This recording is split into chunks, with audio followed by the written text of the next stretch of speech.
Tony. Eric. Yes. James. How was the Spirit Child's shindig? He was very disappointed. Wait, what happened? Why? Wait, Because he didn't show up. Because I didn't show up? Yeah. Oh. It's sad. What? Said you're a bad guy. I don't know anything. Yeah, It I'm a was bad guy. the Spirit Child's. It was his birthday.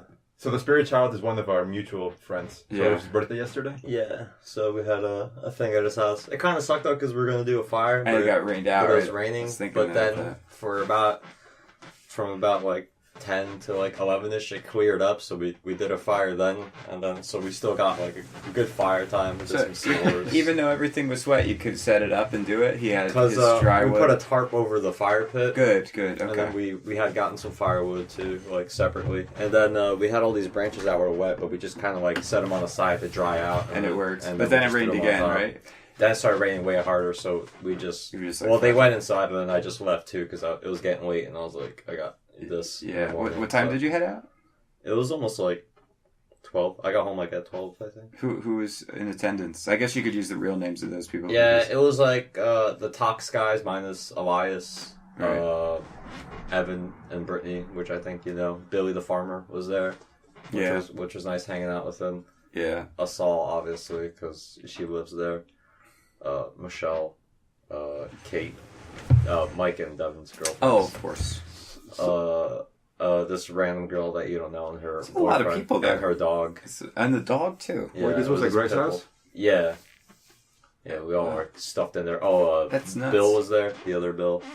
Work Bill? No, John Carmack Bill. I don't know. Oh, if you know yeah. him. And then God damn. there was also this other It's kid. like a clown car. I know, right? Chris was there. Chris from that would play Thrash Bash. Oh, yeah. Nuclear Hatred, Chris? Yeah, and then Excuse me. I feel like there was like some random kid too. Dude, that's a There was lot a of lot- fucking it was a people, lot of man. people. So the party was good? Yeah, it was a fun party. But he was disappointed that I wasn't there. Yeah. With all those fucking people, and he wants me there, like... Yeah, he likes you. Yeah, but, you know, it's like... The feeling is mutual. Yeah. I like him very much. I love the guy. But, you know, it's just like... I just don't do things like that anymore. Yeah. I told him. I mean, he told me to make you feel bad, but he doesn't he's know, okay. he doesn't understand that I'm heartless. That's He's the problem. okay. Dude, I'm soulless, you know, you can't really make Why me... didn't you go? Because it's like... Because... The toxic environment? It's not a toxic environment, but, like... I don't know. I guess, in part, it would have been like a big... I mean, it would have been a big deal to, like... You know, smooth that over with the misses and like go, and then so that's the first thing, and I think maybe that's the problem, that it's like there's like a bit of gravity to everything for me, because it's like, okay, this is going to be a project. God forbid you have fun. Yeah, you know. But anyway, that's the reality of it. So it's like I'd rather just not deal with it, and then like, you know, I guess I could have gone out of my way to be a better friend. But that's not your style. No, unfortunately not. If it makes you feel better, I didn't want to like really go. Because it's like, I don't like people that much, you know? And when it's a big group of people like that, it's like, if I talk to all those people that you just listed off, right? Mm-hmm.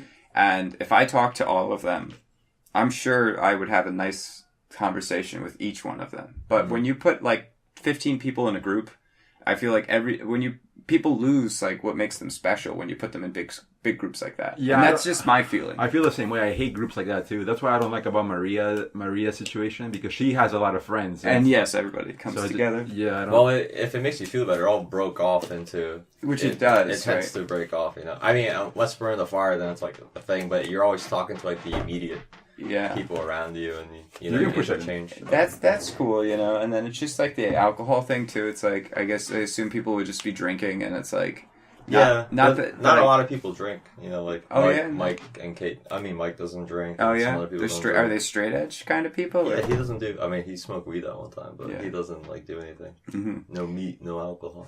Wow, that's it. Where he doesn't eat meat? No, a lot of people there. They're vegan or vegetarian. Oh really? Yeah, they're super politicized people. But they have good reasons, you know, to do their thing. I'm kidding. Yeah, so I don't know.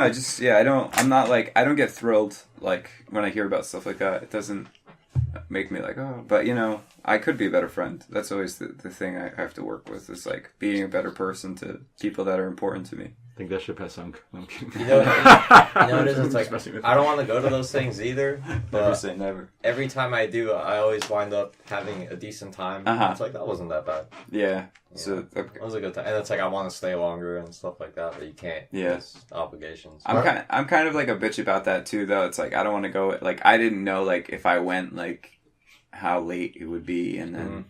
Well, if you came, I would have had a better reason to leave earlier. Because I That's was true. like, I got this guy. And James his has to wife, to go to bed. Yeah. You like bigger groups, though. I don't love them. I'd rather be in a smaller group because I don't have to shout, or it's like I can just be relaxed and not have to exert.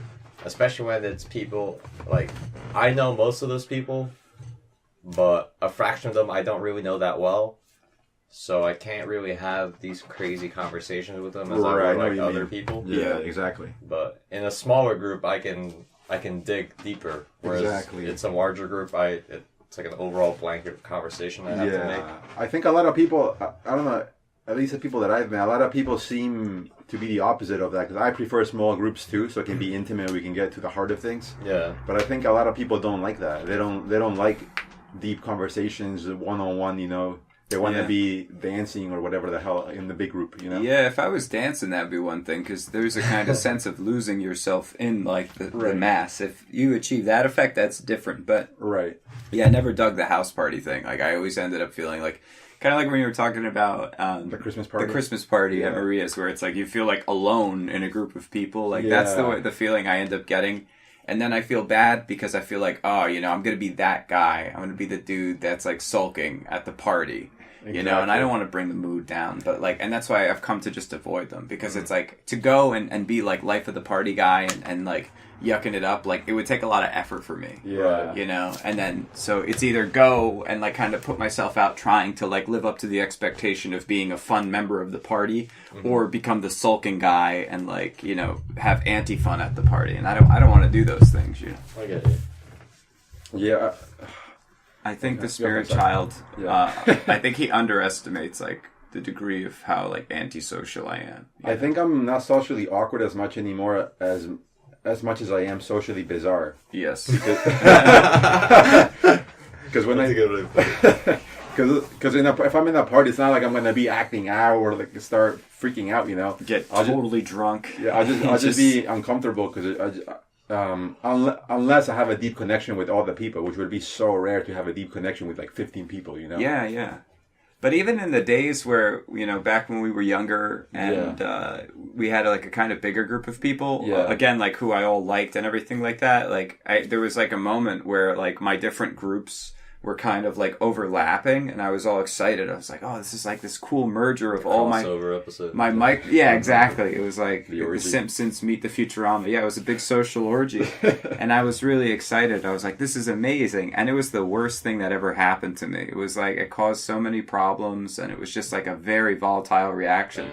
I guess because the people you've been scarred. Yeah, I think so. Yeah, people don't blend well together sometimes. No, especially the groups that I like. I guess because the people I tend to gravitate to are kind of extreme people in one way or another. Yeah. So it's like I have too many extreme people. It's like you can't put all these volatile chemicals in one thing. You know, you need a couple of like mellow people. But I don't really know anybody like that. Yeah, I felt that way when we hang out. We would hang out with Gabby and the other character. I'm mellow. I'm kind of mellow. Well, I was gonna say you're different, but you're like. You have extreme like things in your own like in a way, you know. You're extreme in a certain. You're extremely far out. I get a little loco. Sometimes. Yeah, exactly. Yeah. So you're not like a high energy kind of edge, bouncing off the walls guy, but sometimes a little crazy. Yeah. I remember that feeling with Gabby. Although me and Gabby ended up, I guess, hating each other, but then before we hated each other, we ended up getting along, I guess, for some time there. There was a few hours of but before that, when it was like you, Joe and Gabby, let's say, you know, and like I guess you would bring me along, let's say. Yeah. I would feel that way. I would feel like I can't connect with you like we connect with just me and you know, and then. I'm sure they probably felt that way, so it all fell apart. Although Gabby was a horrible person, Joe was a really nice guy, and I always appreciated Joe for being so kind and everything. But even with him, I always felt like I can't really get to the heart of anything. Although Joe's a really nice guy, and I genuinely like him, you know.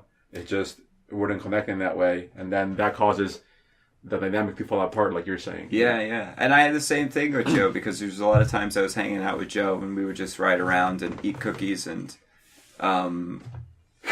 it was cool, but he was an interesting he was an interesting guy, because he did have like a kind of like social thing going, like where I think he loved social interactions. Yeah, and like being like the kind of like host of he seemed like that big a groups. few times I've met him. I was gonna say you met him then. Yeah, he was super nice. I remember one time we were driving around looking for G Baby, whatever his name is, little G. Oh yeah, Little John. G Baby.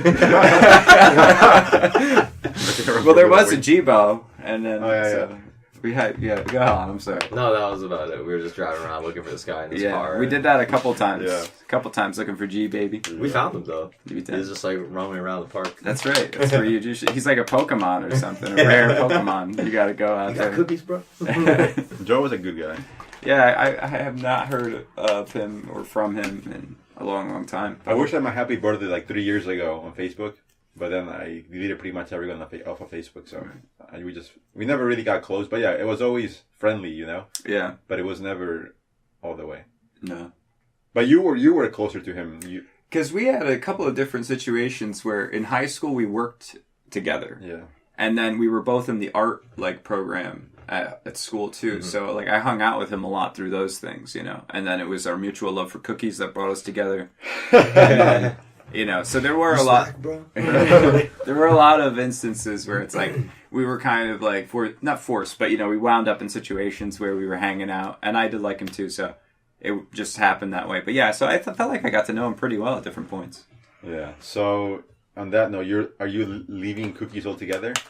Because it sounds like you wanted cookies now. No, but I think I have to. Wait, what'd you say? Because it sounded like you wanted some now. Oh yeah, I could always go for a cookie. But that's the kind of the issue, It's like, I'm always hungry for a cookie. So what do you think, what's your thinking now? You want to do it significantly less? Yeah, like, I think I should relegate, like, my cookie consumption for desserts. Exactly. Like, I can't have this kind of, like, nutrition plan of eating cookies, It's like cookies can't be part of, like, my daily routine. Like one you're thinking like a once on the weekend kind of thing? Once or twice a week, Basically whenever I meet up with Eric, that's like the frequency at which I want to eat cookies. Yeah. It's like, because that seems pretty safe, Yeah, because I think there is a tendency to overuse the cookies. Those delicious, delicious chocolate chip cookies. Yeah. You know what the problem is with the cookie oil? Yeah, I was going to say, there's these new oily cookies, go ahead. There's no start or finish, really. It's kind of a forever thing. Whereas before, you have, like, you get either the big cookies, like the ones with the keeper elf cookies, real big, that the ghetto guys like. Right. Or you can get those ghetto guys. Yeah, they love that big cookie. Those big cookies. And then, you could get, like, a regular, those bite-sized cookies. Right, like the little Chips Ahoy ones. Yeah. So right now, I went back to Chips Ahoy because I had less. Right. But I noticed, I just like finishing the thing. Like, it's like just finishing that whole cookie. Yeah, it's like a state of mind thing. I just like going through the whole thing. So now I've switched to that, and it's about half of what I used to do. And really? It's about the same, Interesting. Lengthwise, it's about half. So yeah. So that's one way I've cut back. I'm getting confused with these measurements. But you're absolutely right about, like, the cookie extract. Yeah. Is like, the cookie extract, it's like, it becomes such a casual thing, that it's too casual. It is. And then I was like, oh man, it's like, I realized, like, man, I've been eating cookies, like, all day long. And it's like, holy shit, but it's like, I'm not sitting down to eat like 10 cookies. Like, maybe I'll have like 2 cookies. Yeah. And then it's like 40 minutes later, I'll eat another cookie. And then like 35 minutes later, maybe I'll have another cookie. And then it's like, I'll have to wait a little bit, and then I'll come back and I'll have 3 cookies. Yeah. So it's like, it's always like dosing on these cookies all day. But that's like... That's what I'd be doing. I'll wake up in the morning, have a cookie before gym, have a cookie after the gym, have a cookie when I go to the bathroom at lunch. Yeah. I mean, at work, You feel have a like cookie at lunch. A lot of calories. Yeah. I don't want to get fat, You feel like, oh, this like... It's basically a cookie every 2 hours. Yeah. It's just like... But I had a crazy idea though too. That I think I told you about this before, but I was thinking about like the nature of that cookie extract, and I was like, yeah, this is like a form of like control. It's like in the past it was like cigarettes and stuff like that, and like I had fallen into that, and like everybody just kind of like fell into that, and it's like that shit kind of controls you at a point. It's addiction. You become addicted, and you're just using that all the time, and you don't think about it, right? And then it's like these cookies, like this cookie extract, you think like, well, this is different. This is like outside of everything, right? Because it's like there's not one like major cookie distributor. Right. But it doesn't matter, you know. It's like maybe there is a major cookie distributor like at the top of everything, you know. It's like maybe this is an insidious plan to control people with these cookies. I feel like I do something unhealthy, like overeat or eat too many cookies or something, because, you know, things feel stressful, or I want to run away or something along those lines, you know, like the abuse comes in when those stresses come in, you know, right? And it feels like it takes so long to change those stressors and change my life that I feel like, I guess it always comes down to I can't change my life in a fully healthy way. It's like I need a crutch on the way. Got it. And I don't know how to do it without the crutch in the way. Like I'll have bursts for like a month or something. I'll be super healthy, you know, and then I'll start eating too many cookies again, like I said. Mm-hmm. So I feel like that's the problem. It feels like it's too hard to change my life to the point that I would be easy not to need something, you know? Yeah. Although this is not that bad, it's still like it is a crutch. Right, and that's the thing. I think that's why. It's, do you feel that way? Yeah, definitely. But for me, you know, it's not. It is stress in a way. I do think like stress has a big part of it. But you know, I was thinking about it over this past week because I ran out of cookies, and I was like, the biggest reason that I run to cookies, I think, is boredom. I think that's why I do it more than any other reason. I was really thinking about it because I was watching myself whenever I was craving some cookies, and I was like, what's happening right now? And it was usually where there was like some downtime where I didn't know what to do, and I was just hanging out, and I was like, you know, my mind like is looking for some excitement, you know. It's like I want to go somewhere and you get that sugar rush of that cookie and just like start like feeling something, you know. And I'm like, well, this is like, you know, I've been taking the easy way out with the cookies, you know. It's like, this is a challenge to me to like, well, then make my life more interesting in different ways to make up for that. Instead of just saying like, okay, I'm going to eat some cookies and... That's the hard part, yeah. What about you, Eric? Do you feel like you do it for those same reasons? Nice job. I was going to say, I think I do when I'm like bored. Right.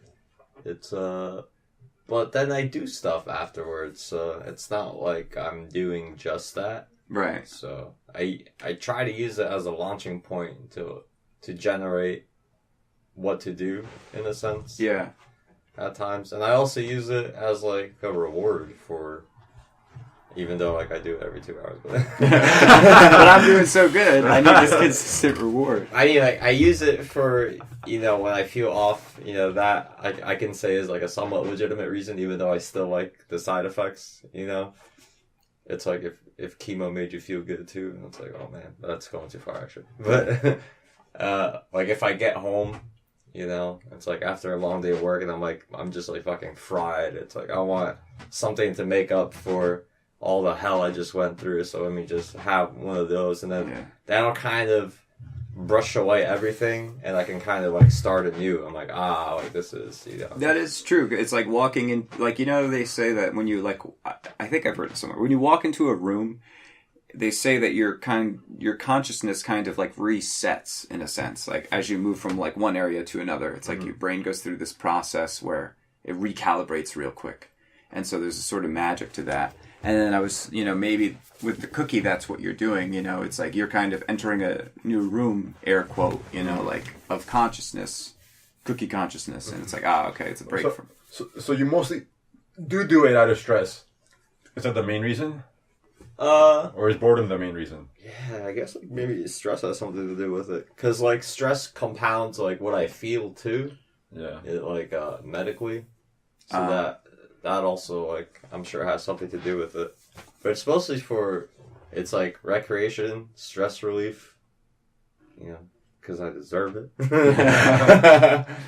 And I don't know, and I just, honestly, I just enjoy it. It's, like, I've had this conversation, I don't know how many times, where I weigh the costs and benefits of, like, eating cookies. Yeah. And at the end of the day, it's like, man, like, I really do, like, just enjoy eating cookies, though. Like, no. So it's hard. It's hard to see, like, where like the moral qualms of cookie eating. Where the right like middle path is. And am I just fooling myself every time? Yeah. Like every time I make a decision, am I just tricking myself? It's the cookie stalking. And I have it's this dilemma over and over, sort of for the past like 10 years. Yeah. You know, I'm not like losing my mind over this, but right. I always have this conversation, and at the end of the day, I'm just like, fuck it. It's like, this is like, I'm just going crazy overthinking this, you know, at this point. It's not. Fuck it, I need some cookies. This is stressing me out. All this cookie talk, damn, I'm hungry. Yeah, I think what we need to do right now is just eat all your cookies and just be done with it, start fresh. Because I'll do that sometimes. I'll finish all my cookies, and I'm like, no, I can't have any cookies. And then, like clockwork, one of my cookie suppliers will hit me up. He's like, yo, I got those hot new cookies. I was hot like, out the oven. These I'm like, okay. Chocolate chip. I'm like, I gotta support the scene, you know? That's right. Oatmeal raisin. Support your local baker. Yeah, dude. But, what was I going to say about this?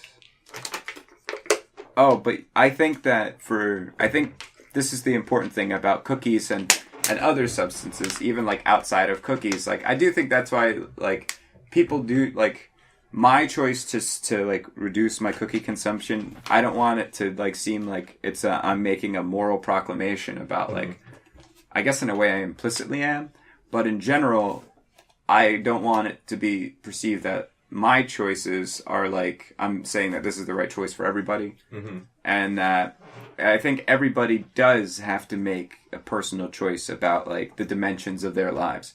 I feel like people often, it goes back to the extreme ownership, you know, it's like, and what Guy Ritchie said too, it's like, we offload difficult decisions to other higher powers often, you know, because they're difficult to make. And it's like, we very frequently look to the crowd for the answer as to, you know, what is the correct stance on this? And I think in many situations it is helpful to do that, but I think you also need to be aware of like what you're giving up when you stop making your personal choices about the things you do in your life. Does that make sense? Yeah, but I don't know exactly how that specifically ties into this. Well, I'm just saying that I don't want you guys to get the impression that I'm like being holier than thou by like saying that, oh, you know, it's like I'm kicking cookies and that's it, which I'm not, you know, it's just I'm just, you know, I have another diet. Yeah, exactly. Well, I wouldn't do it. I wouldn't do something just because you do it, you know, but if you're doing something that's right, I would do it because it's right. Right. And it might influence me, like, if you know what I mean? So if you do something that's right, that might influence me to do it, but I'll only actually do it if it's actually right, or it seems to be right. Right. But I think I am a little too unhealthy in that way a lot of the time, you know. It always boils down to, the same pattern, like I said. And I think it ties into that just fundamental problem in life that there is no clear destiny, you know, or path, or if there is, like, we can't see it, you know. So it's like, I get caught up in those questions, like, why wouldn't I do this? Or who cares if I'm a little bit unhealthy, you know, or what does it matter if I win the 5K coming up that I want to do or not, you know. It just, those questions of what's the point or what is the end goal here, or, you know, that gets in the way, I think, in fundamental ways, and it just muddies the waters. Yeah. You know? Maybe that's an argument for religion. It kind of takes a load off your mind. And just like, this is the higher power. I don't have to worry about anything else. I can just, you know, be at peace. Yeah, supposedly there's been studies about that. I'm sure you guys have heard of that. Religious people tend to be happier. Yeah. And, you know... But they're so dumb. Yeah. Ha ha ha. I'm kidding. But, that's how I've been using like religion, you know. It's like I've embedded myself like back into like a religious mindset. What do you mean by that? I use like notions of like the divine, religious imagery, all of the elements of religion. Yeah, I mean, I try and commit myself to like believing, you know, and to like investing in those ideas as much as I can. That's the hard part that I have a hard time with, you know, because no matter how great, even like the smartest people who talk about good ideas or, you know, religious ideas or ideas of being good or virtuous or anything like that, you can always turn around and, you know, poke holes into anything, you know. I can poke holes into anyone's argument. Yeah. And as they could of mine, I'm sure, you know. So that's like the issue, that like too much focus on the holes, you know. Right. And even as I go about life, I feel the holes in life. I feel like something is it's like I can tell this is almost like a show, like something is missing, something isn't understood here, something is wrong, and not wrong necessarily, but we're missing some information, a lot of information probably, and that's why people get confused about things all the time. Like I'm at work and I'm like, I can't really fully make sense of who these people are, and even they themselves can't make sense of who they are, and it's just bizarre. And I guess if you get caught up in thinking about it too much, then you end up eating too many cookies. Yeah, that's absolutely the case. I believe that, like when you talk about like poking holes in like these different specific ideas, like I feel like the big point of this like religious mindset, or maybe even the occult mindset, maybe for some it would be better if I described it as the occult mindset. It's the fact is, the way it seems to me is that it's not important if the fact of believing in like extra, like a higher power is the actual important part. The important part is structuring your consciousness itself as though there is, and behaving as there is. Well, you're saying is that important if it's actually true? Right. Because when you believe and act in accordance with the belief system, if the belief system is a good one, then your life will transform regardless. It's an internally relevant system. It doesn't it doesn't depend on the external phenomenon being true to work. Yeah, that's to a limit. I mean, I can't like we've talked about before. It's like I can't believe that I can stand in traffic and get run over and be okay. But there are limits, to the way that ethical concerns, and when it comes down to way like people are treated, I treat people, I treat myself, I treat the environment, and all of these things, they foster like a change in my consciousness, which helps support my vision, and then even that notion of my vision is part of like my religious conception. I guess that's the problem I have, that it's hard for me to do that, like believe it as if it was true. Let's say, even if, I guess I do that a lot of the time, but it's hard for me to maintain that, It is, yeah. Because it's you're definitely, whatever you think, it's definitely not complete, and then I obsess on that, Yeah. And I think that's classically like the crisis of religion is always that there's doubt, even Jesus on the cross, at the end, it's like, Father, why have you forsaken me? That's like the... Although I'm you and you're me, or something like that. See, that's his problem, though. He's like looking at someone else for the answers instead. I feel like that's the problem with religion. It's someone else's guide to life that they wrote. Okay. And a lot of things could, correlate with your life, but not necessarily 100%. And then you try to shove that one part of you to fit, the religion aspect of that part, and it just doesn't fit, Carl Jung addressed this. Carl Jung talked about the process of like individuation. So just really quick, like Carl Jung talked very much about like religious ideas and what he called the archetypes, which the archetypes are like these transcendental templates of human experience that are like played out. Like when you look at all the stories and the patterns of behavior throughout history, there's these templates that define like the different paths a human can take. Obviously, human beings will employ multiple archetypes. And we use them, we're observing them. They're kind of a higher level language of humans' order in a psychic way, not in a physical way, but in a psychic way. But what he talks about, though, is this process of individuation. And he says that even though the archetype is there, you have to live out the archetype in a unique way. You have to make sure that in your life, whatever archetypes that you're embodying, you're doing it in a totally unique way because your circumstances are totally unique.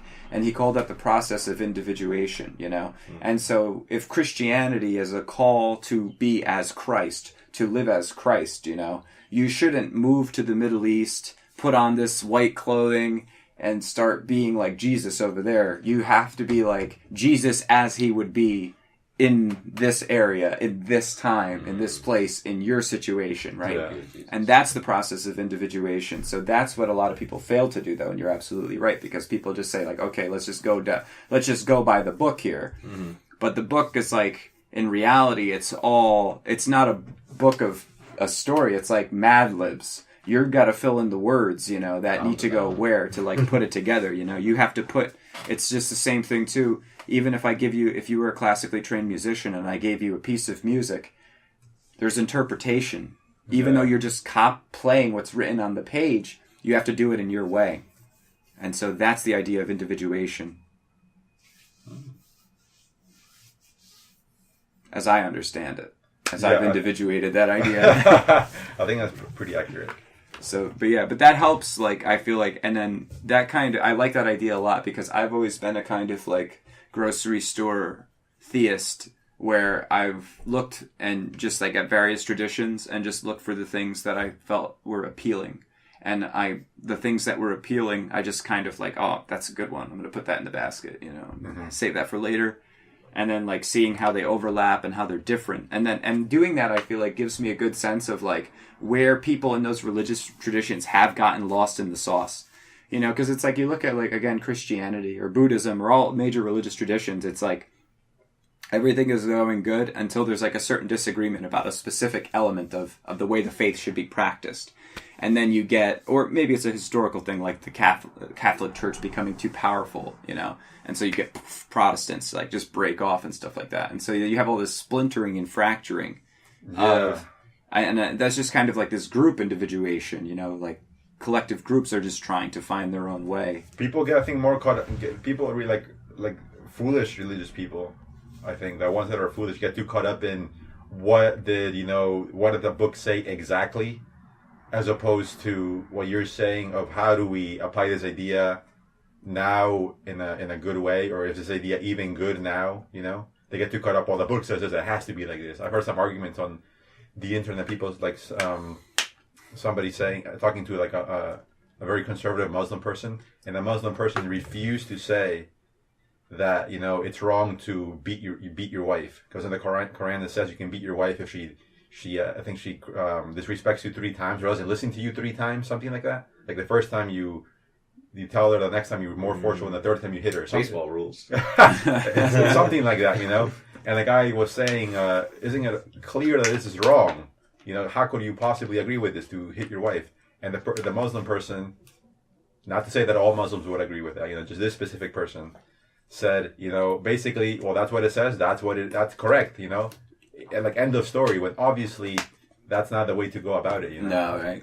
Just like we can't stone women. Yeah, that's another good one. Yeah, or mixing cloth or whatever. Yeah, it's too much caught up into what clearly is healthy for people. With it doesn't matter what's healthy or not healthy. If this says chop my arm off, I'm chopping my arm off. Yeah, that's like the worst thing that the religious does to people. I think it makes them just do something without any regard for your health or what's good for society, just because it says it, or your direct experience. Yeah, and so stuff like I think that's like the cancer that religion, that religion can be. Like a blind faith. Yeah, like I do it just because it says it. It doesn't matter.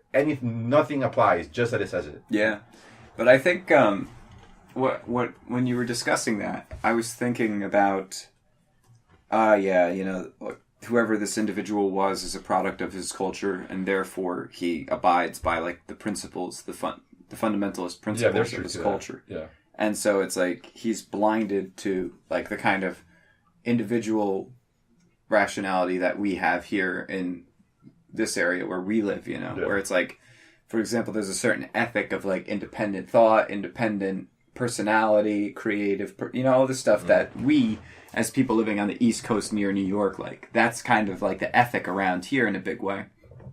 And then it's just funny to think though that remember that we are succumbing to blind spots in the way that individual is, maybe of a different order in a different way. Yes, but we should practice probing our own experience for biases of that nature. I think that's a great point, and the problem is that like somebody who grows up in Saudi Arabia would be forced to follow the religion very strictly, let's say, or a lot of them would. I know they're very strict there. Here we're forced to do things, maybe it's not Christianity that we're forced to do, but like at work you're forced to act a certain way, and there is no I'm going to go against that, It's like you do that, and if you don't do that, then everybody looks like you're insane or you're a weirdo or something, Yeah. So yeah, like we're like also indoctrinated it's not so directly religious, I guess, but it's, you know, in some cases just as bad, you know? Well, it's like, what's our religion in the West here? It's consumerism. Yeah. That's like our real religion. And I don't know if that's too bold a statement, but that is, it seems like... part of it, yeah. I mean, that is bad. Because, again, like, it's good to be a consumer, obviously, because it helps, you know, stimulate the economy and all that. But we do cross into the dark side of it. Absolutely. Yeah. I feel that way now because I have a little more money now. Right. And, like, I catch myself being the thing that I would load in the, like, years past, you know. Like, I feel like, oh, let me buy myself something nice. Or, oh, I'm going to go buy a new suit, you know. Or new pants. And I think about, oh, this will make me happier, you know. And it's just like, like that cliche, you're filling the void with things that don't fill the void, you know? Yeah. It just falls through. Yeah. I was laughing. I can make an argument for new pants, though. You know what I mean? Well, yeah, I mean, you can cross into even new pants can be useful, yes, and that's fine. But you can cross into, when you cross into the darkness of, you know. Like Tony is wearing a tux. I need a giant Jenga set. Yeah. That would make me happy. Yeah, I mean, like, do I like, having new pants when you need them, that's fine if you buy them when you need them. But do I need 17 different pants, you know? Like, that's, you know, when you cross into... How many lazy guys? When you cross into the darkness, I mean, you know? Yeah. And I think that's again, going back to this idea of individuation, it's like, for some people, looking sharp as fuck and, like, presenting that might be, like, a critical element of their professional, creative life, you know? Yeah. It might really be that important to do. That's fine. Yes, but that's why the person has to make an individual, like, moral decision about, you know, when I get dressed in the morning, how much importance should I put on that? Yeah. Like, Steve Jobs or somebody else, they had, like, purchased all of the same clothing so that they would never have to, or somebody like that, they never would have to think about what they were putting on in the morning. They would open up the closet door and they can grab anything and it would be the same thing. And so there's obviously this ethic of... What, like Goku? Of Goku, right? Or Bart Simpson. Any cartoon character. Yeah. But you completely, like, remove that as part of the equation. You know, it's like you sum that down to zero so that it doesn't take any, like, and that says something about your character and stuff like that. I've thought about doing that. That's why I was thinking of cutting my hair too, you know. No, just less work. I'm constantly thinking, like, when, like, I'm so busy now and it's like time is so short. It's like I get out of the shower and it takes me like an extra 10 minutes to, like, dry my hair.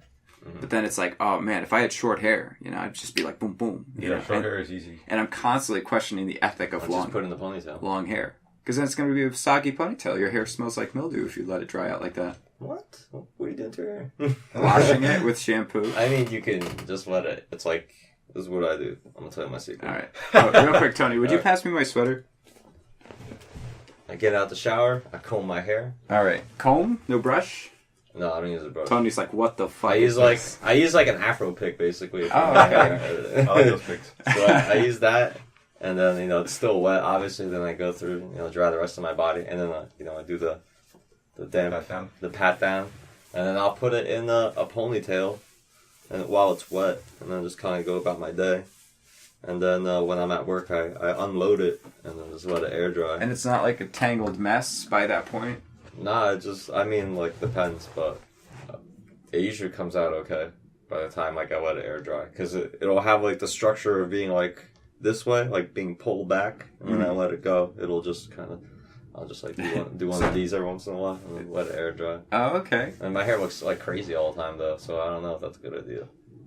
But my hair is way longer than yours. Yeah, it's fuller too. You got full hair. My hair's a little you have very full hair. And I have nappy hair too, so I don't know. So you have use the afro. Yeah.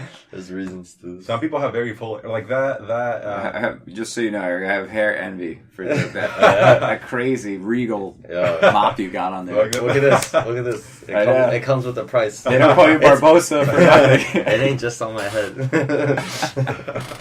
Like that actor from American Psycho, what's his name? That's Batman. Yeah. Bateman. Something Bateman. Bateman. No, it's not Bateman. Is it? Is it? I forget his fucking name. Whatever his name, he has very full head of hair. Like, does he? Yeah. He never grows it out though. In that movie, at least, he had very full hair. Like, I gotta watch that movie too. I never watched it. Well, he was pretty young though too. Some people have very full hair. Like, you have very full hair. Yeah. My hair isn't as full. Some people have very full. Like, Uncle Jesse from Full House, he has very full hair. Yeah, he does. Like that kind of full hair. Is that John Stamos? Yeah. That full hair is really nice, I think. That looks really nice. Yeah, it's just he has like really good... That guy, fuck that guy. Volume, it's all about that volume. He's just too good looking and like nice and just like, fuck this guy. Hair, fucking asshole. But I don't hate him. He seems like a nice guy. Who knows who he is, But yeah, he's like the quintessential... He's a quintessential like good looking guy, Yeah. Or whatever. It's true. But yeah, the volume. I've always had like a desire for greater volume. Yeah. Like I want to have like Robert Plant hair. Yeah. That's the hair ideally. Full hair is nice and distinguished. Like that John Stamos guy, like that's a nice like distinguished hair that he has. Yeah, and he didn't he didn't even grow it long. It was just like a little puffy in the '90s kind of way. Yeah. Like the Elvis kind of look, sort of. It's kind of like your hair, except fuller, same kind of thing. Your hair isn't bad, though. It's getting thinner. I'm like, oh, man, just got to cut it. You have, like, straight hair, too, which probably doesn't help either. Yeah. I mean, it's mostly straight. Yeah. But you prefer your look in longer hair, right? I do like long hair. I just, I don't know. I've always tried to pinpoint what it is about it. And I think part of it is just, I like to keep the long hair because I like to signal the fact, maybe, that it is just signaling, like, I'm different. Yeah, it's like I'm not absolutely normal, like I am a different kind of person. Yeah. And I know that sounds so like, oh, you're so special, but I do feel like I do hold like ideas and attitudes and beliefs that kind of separate me from like the general public, and so I feel like this is a kind of warning to people. Yeah, I feel that way, although I don't have long hair. Yeah. But you get on the train, yeah. So that's why if you did something like you had a crazy mustache or something, people would know. I just do it with words. A long mustache. Yeah. you look. I can see already. You'd have a nice mustache there. You'd look like a Don or something like that. I feel like my facial hair goes in terribly. I feel like it looks bad. I don't know the mustache. Just say that shit. Oh. Yeah, if I gave you, if Eric and I like chipped in like $100, could we get you to grow a mustache for like a? I don't know. You look super Hispanic, I think, with a mustache. Like you couldn't escape. Like, but the mustache, I think, is maybe more like Mexican, right? Yeah. Because maybe it's more stereotypically, at least, seen as Mexican, or maybe Cuban. But then, like, a lot of white people just say, like, whatever Hispanic you are, you're automatically Mexican. Yes. Yeah, there's no escape. So I'm already Mexican anyway. Yeah. That's right. See, it's already been embedded to you because you're thinking it's a Mexican thing. When it's fuck it, I like tacos. I love tacos, so fuck yeah, I'm Mexican. I don't care. I'll be Mexican. You just offended all our Mexican listeners. They're like, our culture is more than tacos, you fucking Americans. More than tacos and mustaches. We're not tequila, tacos, and mustaches. But let me clarify. I appreciate the taco aspect of the culture, and I grant that there's many other aspects. Yeah, like sombreros and naps. I disagree. There are many aspects that I'm going to explore and also learn about. Yeah, maybe. That's so funny. But I don't know. Actually, other than like cliches, I actually don't know much about Mexican culture. Other than like the taco, the sombrero, like that cliche bullshit that every American would say. Yeah, I don't really know a lot about American. The Day of the Dead is a very cool thing. And they have an interesting relationship with Catholicism, and it's like a kind of vision. Yeah. No, there's a visionary. Brujeria. Yeah. I was I forget. I think it was you that told me, Eric, that they do like maybe it was Terrence McKenna. It was either you or Terrence McKenna, but that when the missionaries came to Mexico, like.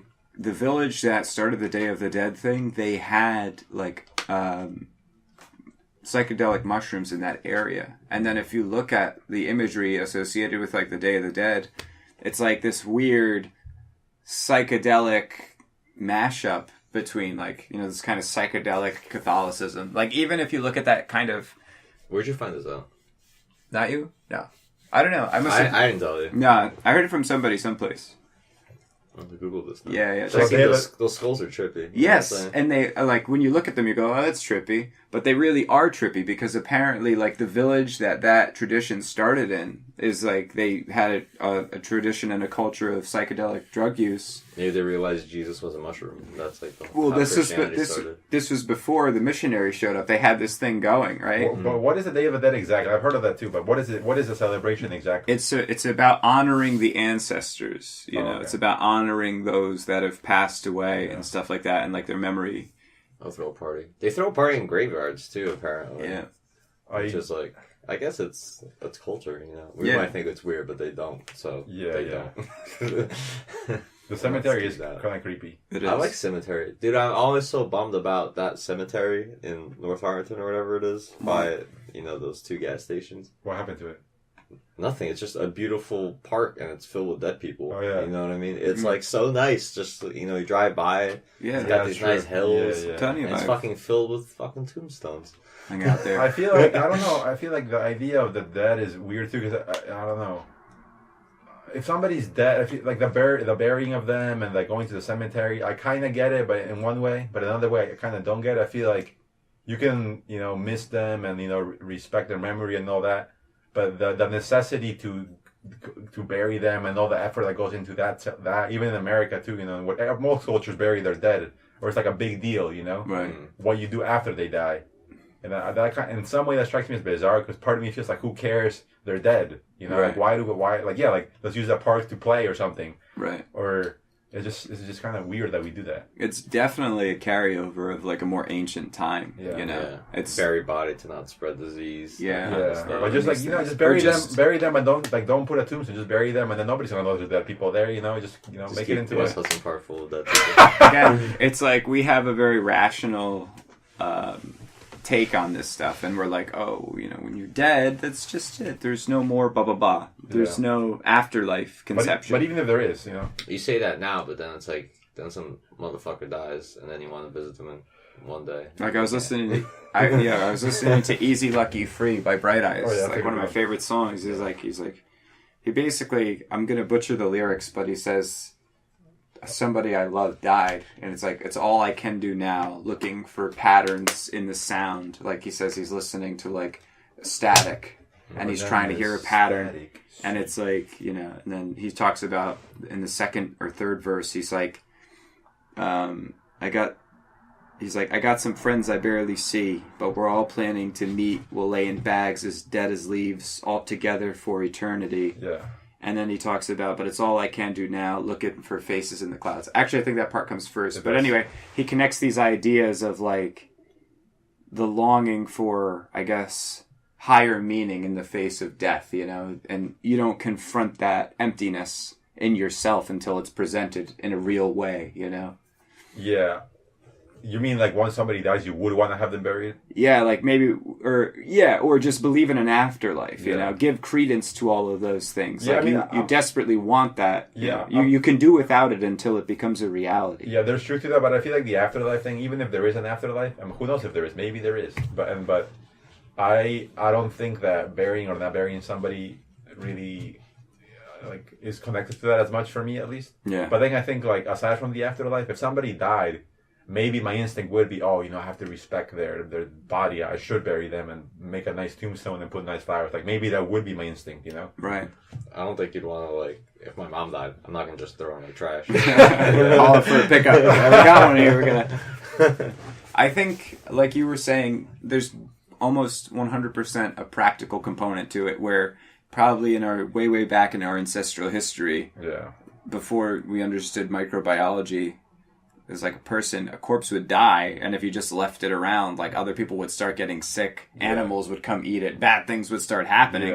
And so you just come up with this like mythological like view of like, oh, well, that's the spirit of this person. They're pissed because I guess we didn't put their body someplace special. We didn't like take care of them, once they expired, once they left, their physical body became our responsibility. We didn't take care of that responsibility. Now we're being punished. What if we threw bodies in the ocean? Like, let's say that was socially acceptable. Would that be gross, harmful to the environment? Would like sharks just eating? Would it be okay? That's a good question. I mean, in India, right? I don't know. The Ganges River is like a big part of the funeral rite. In so India. They throw bodies in there? I think they do. I don't know if they do cremation as well. Yeah. This is, if only we had like a Jamie to look this stuff up. But there is something going on with that. Podcast with 2 subscribers. And there are there are other traditions where there's like burials at sea and things like that. Yeah. I mean, if you died on a ship, they would just toss your ass overboard. They can't like carry you. Did it to Osama.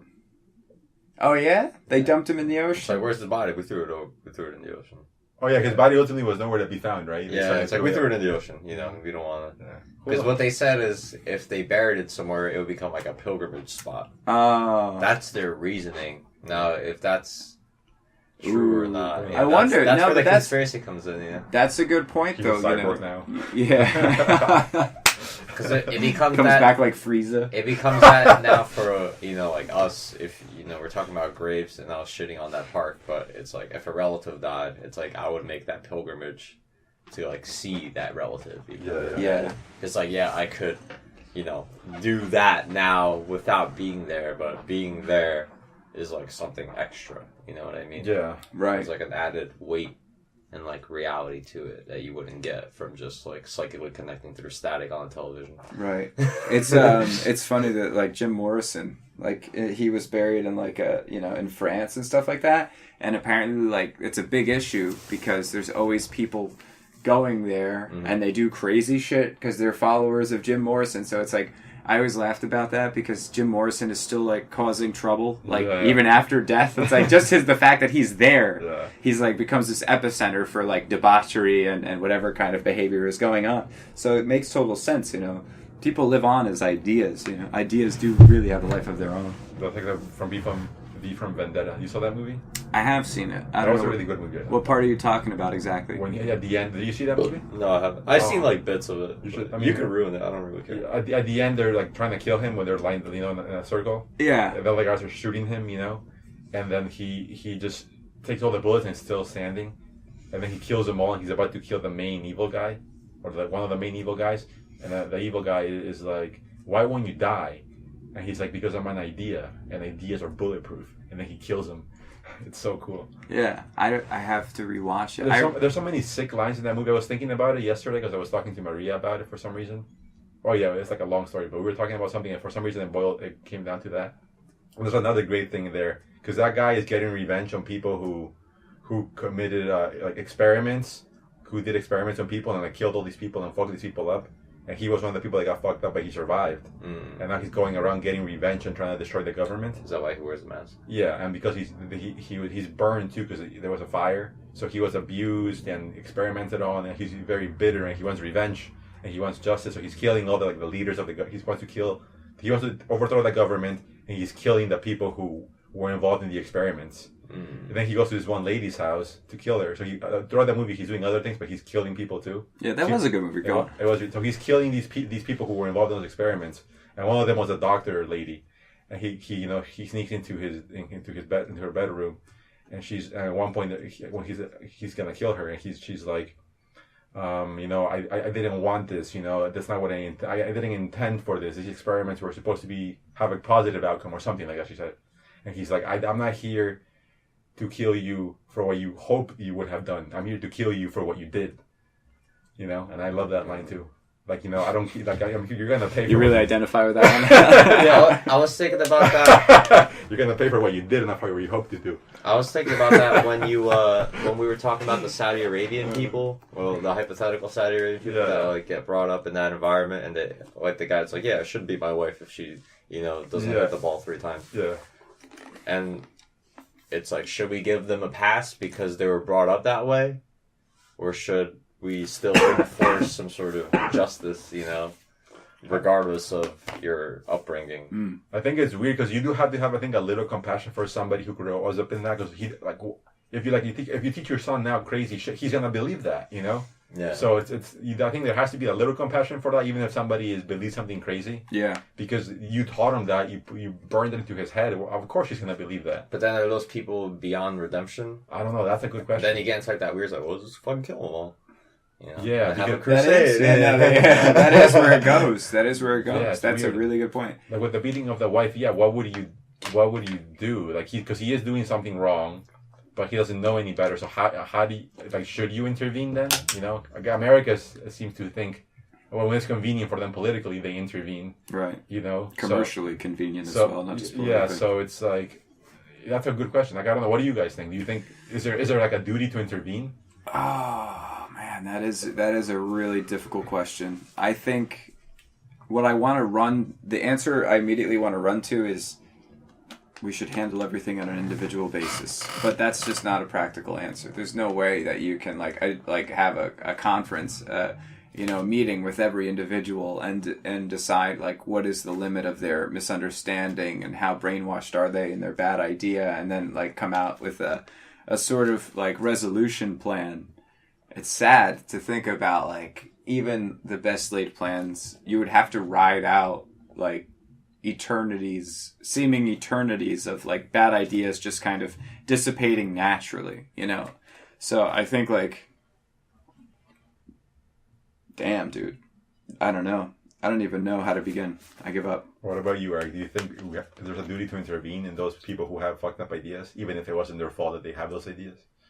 I think a big problem too is we're not directly in confrontation with these certain people. We're hearing about it, third hand or whatever, or reading about it in the book or seeing it on television, or just it's not there. It's not like you beating your wife and like, yo, bro, you probably shouldn't be doing that. That's not a good idea. Yeah. They're a whole continent away. Most likely. So it's a bit tough. Where like what do you do? And at that point, when you're going over waters like that just becomes war. If you're going to ideologically strike a whole mass of people. So I think the only thing we can do is what you're saying, like on an individual level. It's like when you encounter these things, to try to not enforce your right, but at least try to get people to see a new perspective and sort of shift their views. And I think if we all did that, then it'd be more effective than basically just murdering, a section Genocide. Of people just because of their thoughts, even though you can make thousands of arguments that their thoughts are all wrong and they shouldn't be thinking this way. But like a terrorist, they're not. We don't agree with them, but it's like, why are they terrorists? It's like, because their family got all killed, by an American, like drone or something. And it's like, why? And it's like, you would do the same thing if Canada came in and they just started randomly bombing random towns. It's like, yo, fuck Canada.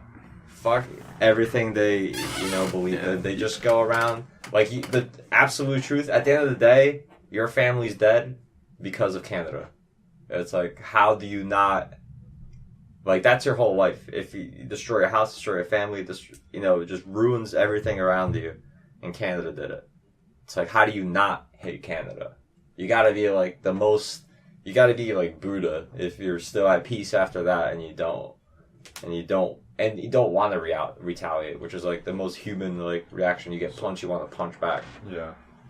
So how do you not become a terrorist? So you're saying, but it sounds like you think it's just too much of a mess to intervene, that there just is no solution? There's no like blanket solution. I think there's no like one switch we could turn and then everything just kind of falls into place. Because that's the problem too. Because I think like there is truth to that. Some people, when America, let's say, bombs hopefully accidentally kill civilians, right? I'm sure that it's like, I like to think that America never deliberately kills civilians, But let's say when that does happen, and when that happens, I'm sure that would be a reaction. You're so angry, like, you just killed my family, you piece of crap, So at that point, and then those people have really strong religious beliefs just by default, Mm-hmm. So then I think it makes a lot of sense that they would do what you're saying, But I think sometimes too, some people are just crazy enough that without legitimate grievances, they want to kill you anyway, because they think, well, you're not following my religion.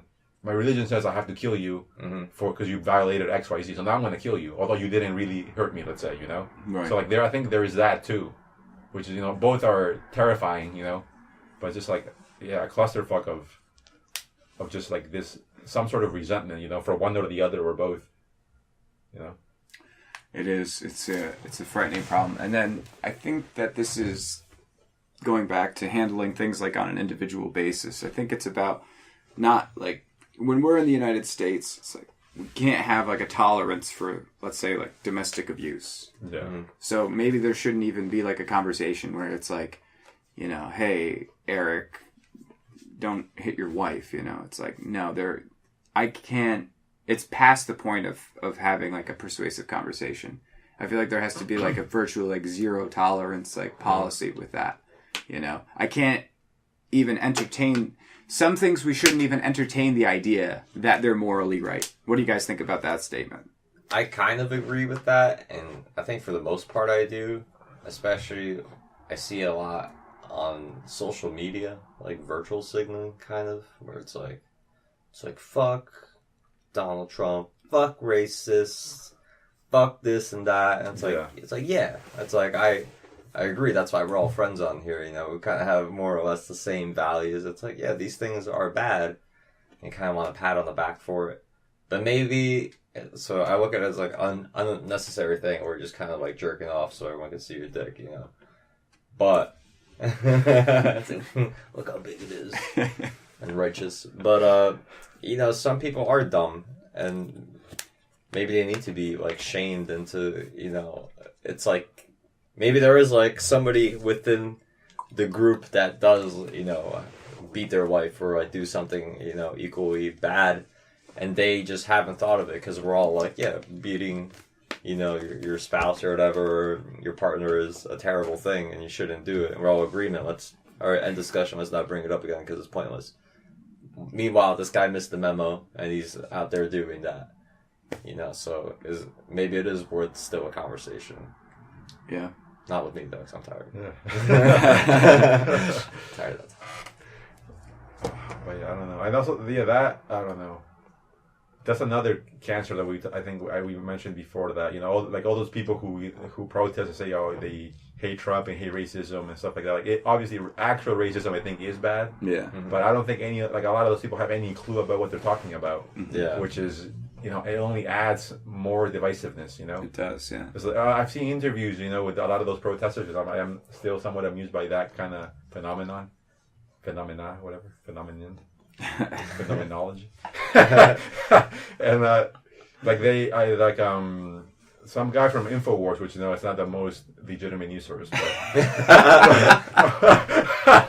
but some guy from Infowars was interviewing those protesters that hate Trump and say he's racist and sexist and all that, like, typical thing that they say. Yeah. And they're like, okay, and aside from the credibility of Infowars, that guy generally seems pretty reasonable. His name is something Troyer, I think, and he was asking, like, okay, tell me how Trump is racist. Like, this is like, you have these ideas, you wanna your voice heard. Obviously, you're out here protesting, so, you know, we have a lot of viewers.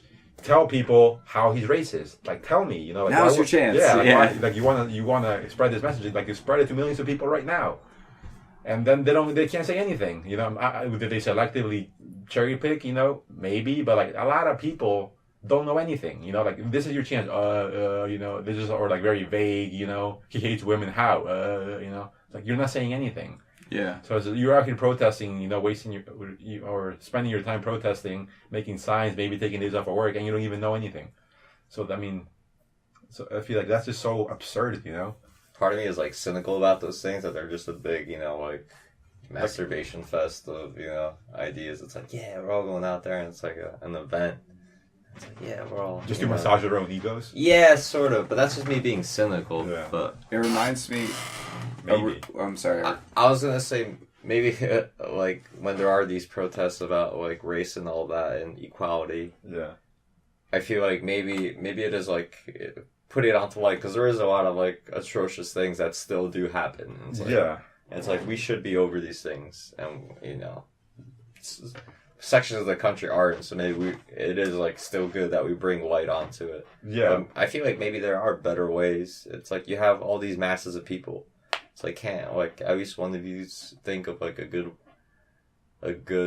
like strategy. Like, I guess there's no head to like the whole conglomeration to kind of lead. Mm-hmm. Just a bunch of protesters. People. Yeah, just everyone's like, let's do this. Yeah. All right, let's just run down the street. Okay. Yeah. I think I'll make signs, you know, and everyone kind of has, it's like that person. What are you marching for? It's like, oh, women need rights, blah blah blah. It's like, what are you marching? The black people, you know, are fucked up, you know, and not fucked up, like, you know, like they're getting fucked up. Racist. It's like, what are you doing? It's like, well, you know, gay rights, trans. It's like, what are you doing? It's like, I'm an immigrant. You know, it's like all over the place. It's like just general, like, it feels like a human's right thing. It's like, we should all treat each other good, which is nice. Yes. But there's no like attack, you know? I feel in the civil rights thing, I guess it was easier to make that attack because it was more black and white, I guess. A unify. Like, you know, blacks couldn't go into like a restaurant, so they go into a restaurant and sit down there and be served. Like, that was a very very specific thing. Yeah, right, it was like obvious what it was doing. It wasn't like you're kind of like left kind of questioning the motives. It's like, this is very obvious what's going on because it's a very clear division. You know, this is whites only, and you're a black person. We're going saying, in fuck there. that rule. We're going in there. Exactly. Direct action. We're going to get arrested. We're going to get beaten, but we're going to just do it because, that's like a good strike. You know, which came from Gandhi. You know, that's the Gandhi's tactics, which Martin Luther King, he was inspired by. But it's like, what are, I guess the problems are a bit higher end now. They're not so... You know, clear simple. cut. Women want more money, you know. Well, not more money, but they want equal pay. Well, it's like, how do you do that? You can't just sit down at a restaurant and demand more money. That's funny.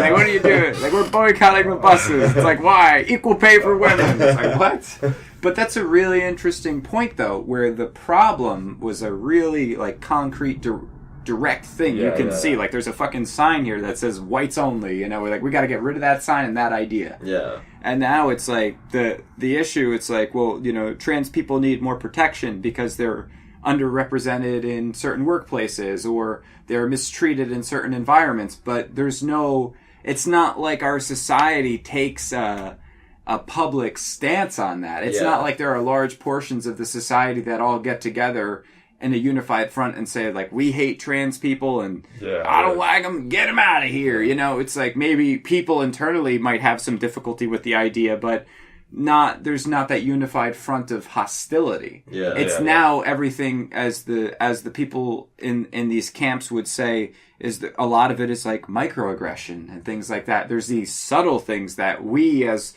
white cisgender whatever males, we don't even understand. It's like we're just oblivious, and it's like, well, that doesn't really work. It's but like I think a problem with like microaggressions too and all that stuff, that they're bullshit.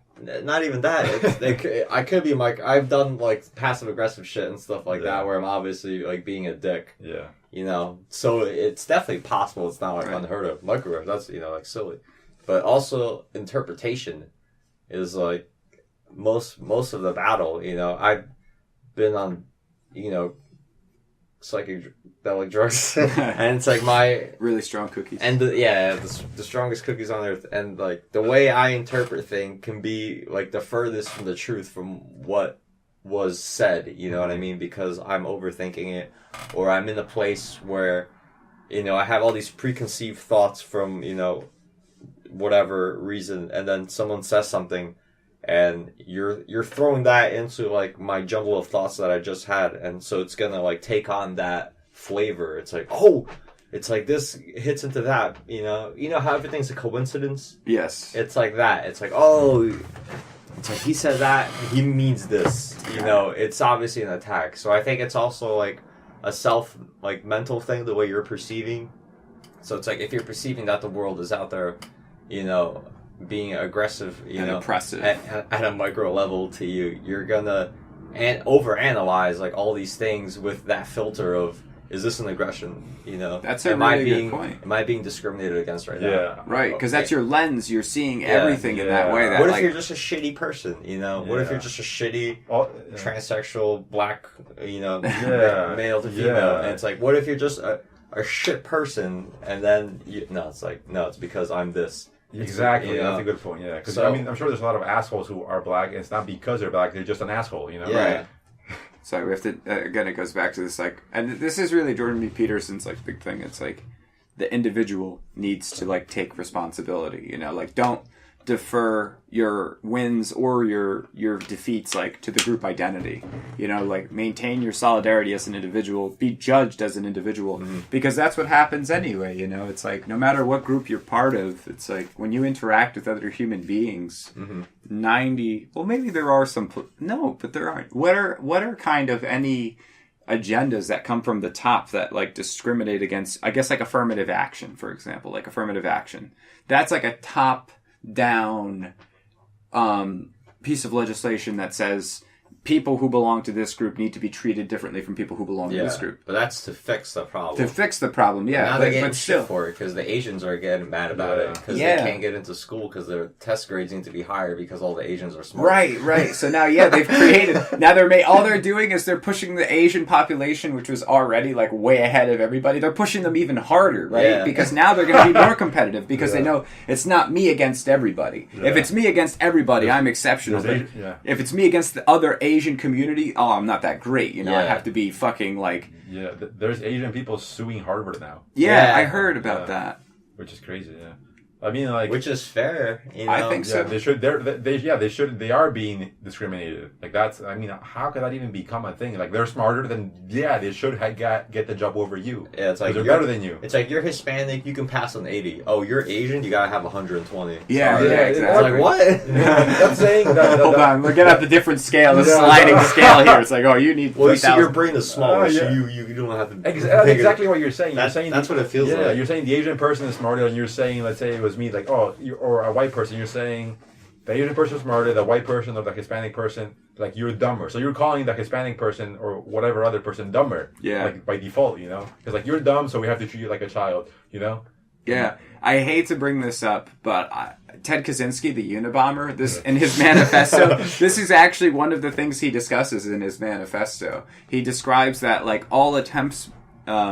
that all this effort by people who are this socially conscious people and trying to make these changes, that implicitly they're suggesting that the groups they're trying to protect are weaker than they are, or that they're weak and need protection. Yeah. They're playing this game with them. And that is true, so this is discrimination, now because we were trying to help one group that we saw as disenfranchised, now we're taking from another group that, That's a problem too, because there's truth to that, and there's also truth to, in some cases, like the perfect example obviously is the black situation, especially in the past, that they were discriminated, and we really did have to change the laws to make it fair for everybody. Right. But now, obviously, because they were held back so much, we're still feeling the effects of that. They're still at a disadvantage, I think, in a real way. Yes. And also, so being an immigrant, you're like, I'm definitely at a disadvantage than a white person who was born here, because I came here as a kid. I'm like first generation. I came here as a kid. I wasn't born here. No collateral. There's no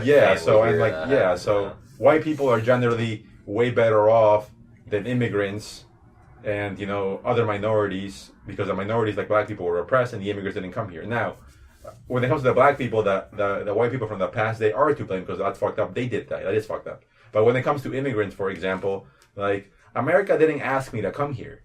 Like, I can't hold that. Like, you're a white guy, for example. I can't hold that against, Ian, what the fuck, you have to pay my rent because, it's hard for me to be an immigrant.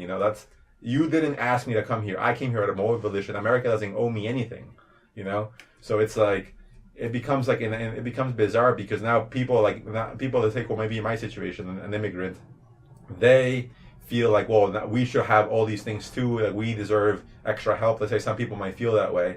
But I don't think they really deserve that, Like, nobody asked you to come here. It's not America's job to save the universe, Right. So I think, and then the bitterness comes in because now the white people feel like they're losing their edge because, although they're still by far the most powerful, maybe some of them feel like upset now because they're being hated on unfairly. Now things are being taken away from them, or people are trying to take things away from them forcefully. Yeah. So now, like, the white people are probably going to become... a lot of them, at least, are going to become more bitter because they're feeling that, and the black people are like, no, F you, how could you be bitter? You owe me all this. And the immigrants are asking for all this crap. So, like, the bitterness and the nonsense is just, coming from all angles, and it's just becoming a mess, And then, enter President Trump. That's really what the fuck, I really do feel like that was part of it, Yeah. It's just that, it was like the white population just got, like you said, they just got so laden with that bitterness and they got tired. And there is a Hillary's white too, though. Yeah. But she represents like a different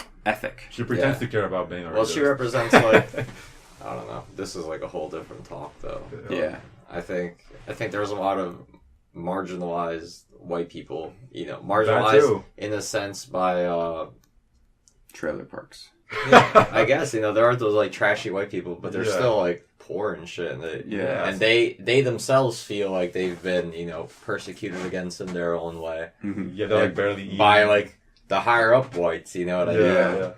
So it's like you got big business boy, which is, I guess, Hillary in this example, they're obviously just looking out for, their higher interests. So you come out, you get like Donald Trump, who, he's lying, but at least he's lying to your face, where as like Hillary doesn't even come close to you. She just hits like California and the East Coast and, like all the yuppie places.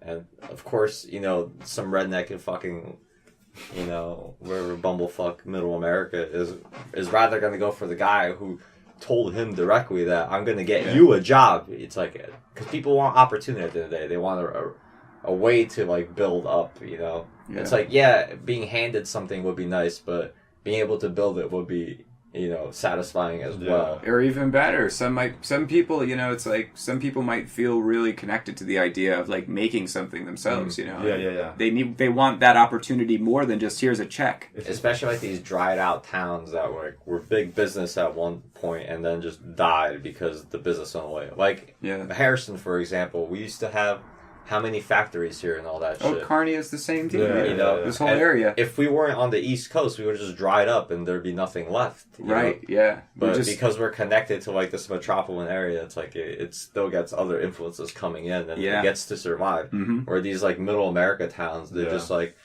everyone dies and then it's like there's like nothing left, Yeah.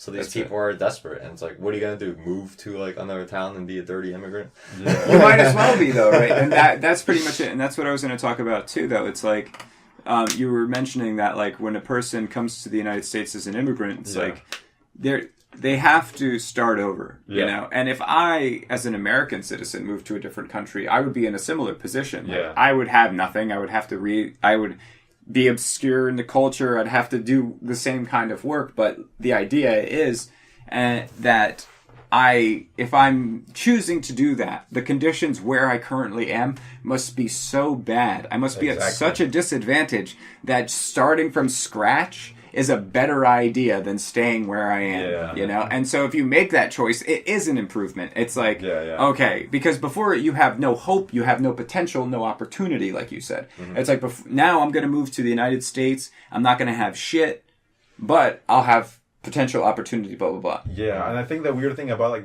the white community now is that, a lot of white people are really nice and capable, obviously. And let's say maybe in their lineage, let's say maybe their great grandpa was a slave owner, let's say, or something, or like great whatever. Grandpa was like a fucked up asshole racist, and he had a lot of property or something, like, and through like the generations they inherit all these things, and let's say 5 generations down the line you're born and your parents are really nice and successful and very capable, but they do have this advantage that came from something really fucked up from the past, But your immediate family is really nice and it's against all that, but like so. That's a weird situation because it wasn't fair. It is fucked. It was originally attained in a fucked up way, right? But nonetheless, when you came along, you worked hard and you took advantage of the privileges that those fucked up things gave you. So in that situation, like, what do you do? Because it came from something fucked up. I should, as an immigrant, just come and be allowed. Well, now you owe me half of it, Or as a black person can come up to you and be like, Ian, sorry, I know you didn't do it, but you did take advantage sort of here, so now you owe me $70,000, or like whatever the hell it might be. Right. It just becomes a very bizarre way to try to remedy that. People are trying to remedy those gaps very haphazardly and like screaming, protesting nonsense, like we're saying. So just like then like, what do you do? Like, because people have this bitterness about all that, I'm thinking a lot about that too, and as I try to think again. It goes back to a couple things we talked about. If we have a situation where, for example, like urban communities where it's black people, like in Newark, for example, those people, they got basically white flight, like where all the white people leave a community and like a lot of the industry, everything leaves the community. And then you're just like the black people and the minorities are left over. Then they have no opportunity now because all the big money has left and stuff like that. And it's like now they're just in that position, right, like you're talking about, where it could be the same thing happening to, let's say, like white people in the Midwest, United States or something like that. But here in these urban areas, it seems to happen with black people, right? They're kind of trapped and locked into the city, and it's like, even though they're very close to very different areas, they can't get out because of whatever. They can't emigrate out to other things. And so the question becomes then, it's like, how do we make up for that? Because that is a problem, right? Those people are there, and they're kind of trapped in that situation and in that geographic location. So what is the appropriate intervention to really help people to make up for the fact that we did kind of deal these people a really bad hand? You know, that's similar to what I'm saying, yeah. Like, and I think that redistribution of wealth doesn't seem to be the thing. I used to think it was, but like I've heard a lot of interesting ideas from people that I really respect what they think, and it does seem like if you redistribute wealth, it does not help because people do not like know how to operate in a way like that will maintain that wealth. You can't just make an ignorant person CEO. Yes, exactly. And it's like, it's the same thing with my family. You know, it was like they got a decent sum of money from my grandparents died. Okay. Right? It was a nice sum of money. Could have done a lot of things with that money. And they just blew it. Burned it up. Like tens of thousands of dollars. Gone. And it's like, what if that was invested in an index fund? If they had just taken all that money and put it in an index fund, they could be living off of that money right now. You know, but they just burned it up immediately. And not that I'm saying everyone is going to do that, or that any black person you give money to in the community is going to do that. Yeah. But it is, I think they've proven time and time again that it's really clear that you can't just give money to people. Yeah, it's not just, again, because they're black or Asian or Hispanic, it's because they didn't have the education, you know, like whatever minority to know what to do with wealth, you know, so they're just they're just gonna fuck it up, you know, or they're very likely to fuck it up. Yeah.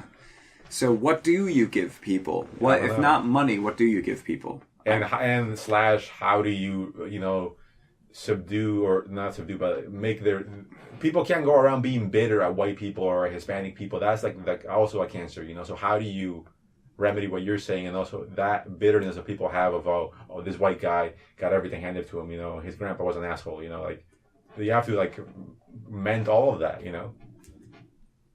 It's a fascinating and tragic thing, you know. It is not, I don't know. It's not an insoluble problem. I don't think it's an impossible problem, but it is one that it does require a more careful analysis than just saying, Give me your money. Give me more money, you racist white person. Exactly. Like, that's not the answer to the problem. You got to make the community thrive. That's the idea, yeah. And then how do you do that, though? How, Eric? Have any Eric. Just make the community thrive, Eric. No, I'm asking seriously. Maybe. I am too. Throw some jobs that way, you know. Industry. Make it safer. Yeah. You know, make the schools not shitty. So you're saying get rid of the minorities? Yeah, just kill them all, like the Arabs.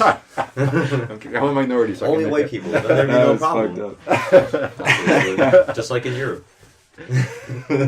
Honestly, like I never thought the pendulum was swinging to like hating on white people, you know, because it was like for a while it was kind of none of this was happening, but recently it's like a big deal, you know. It must be, I don't know what, probably has something to do with the internet, you know. Yeah, and again, it's definitely like has something to do. People could just say things that they were never capable of saying before. There's no repercussion for half the shit, and you got ignorant ants, you know, saying making their why don't the blacks just get jobs and then be lazy? That's what they are, right? That's like, man, aunt, not my aunt, because my aunts don't speak English. Right.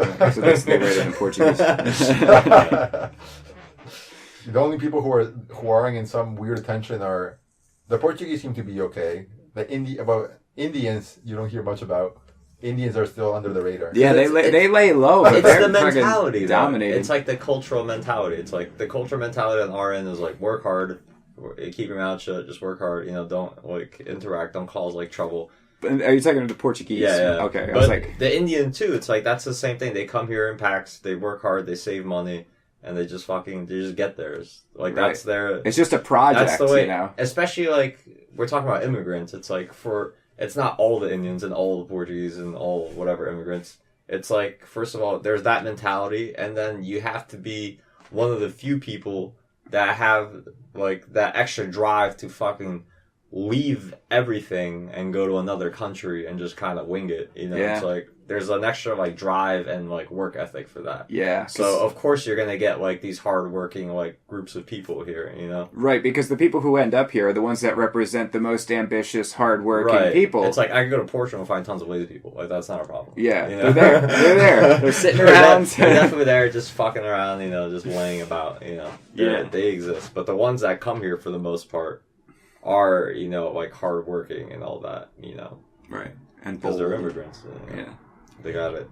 If they don't work hard, they die because there's no support system for them. There's no family to take care of them. Exactly. They don't speak the language. You know, they don't get like handouts for the most part. Sorry, go ahead. And that was about it. I was gonna say, I wonder if Indians, you know, obviously there's the stereotype that Asians are really smart. Clearly, there's a lot of truth to that. Who knows? I'm sure it's genetics / environment, the culture too. Blah blah blah. I wonder if Indians also have some sort of advantage because of genetics / environment to be intelligent.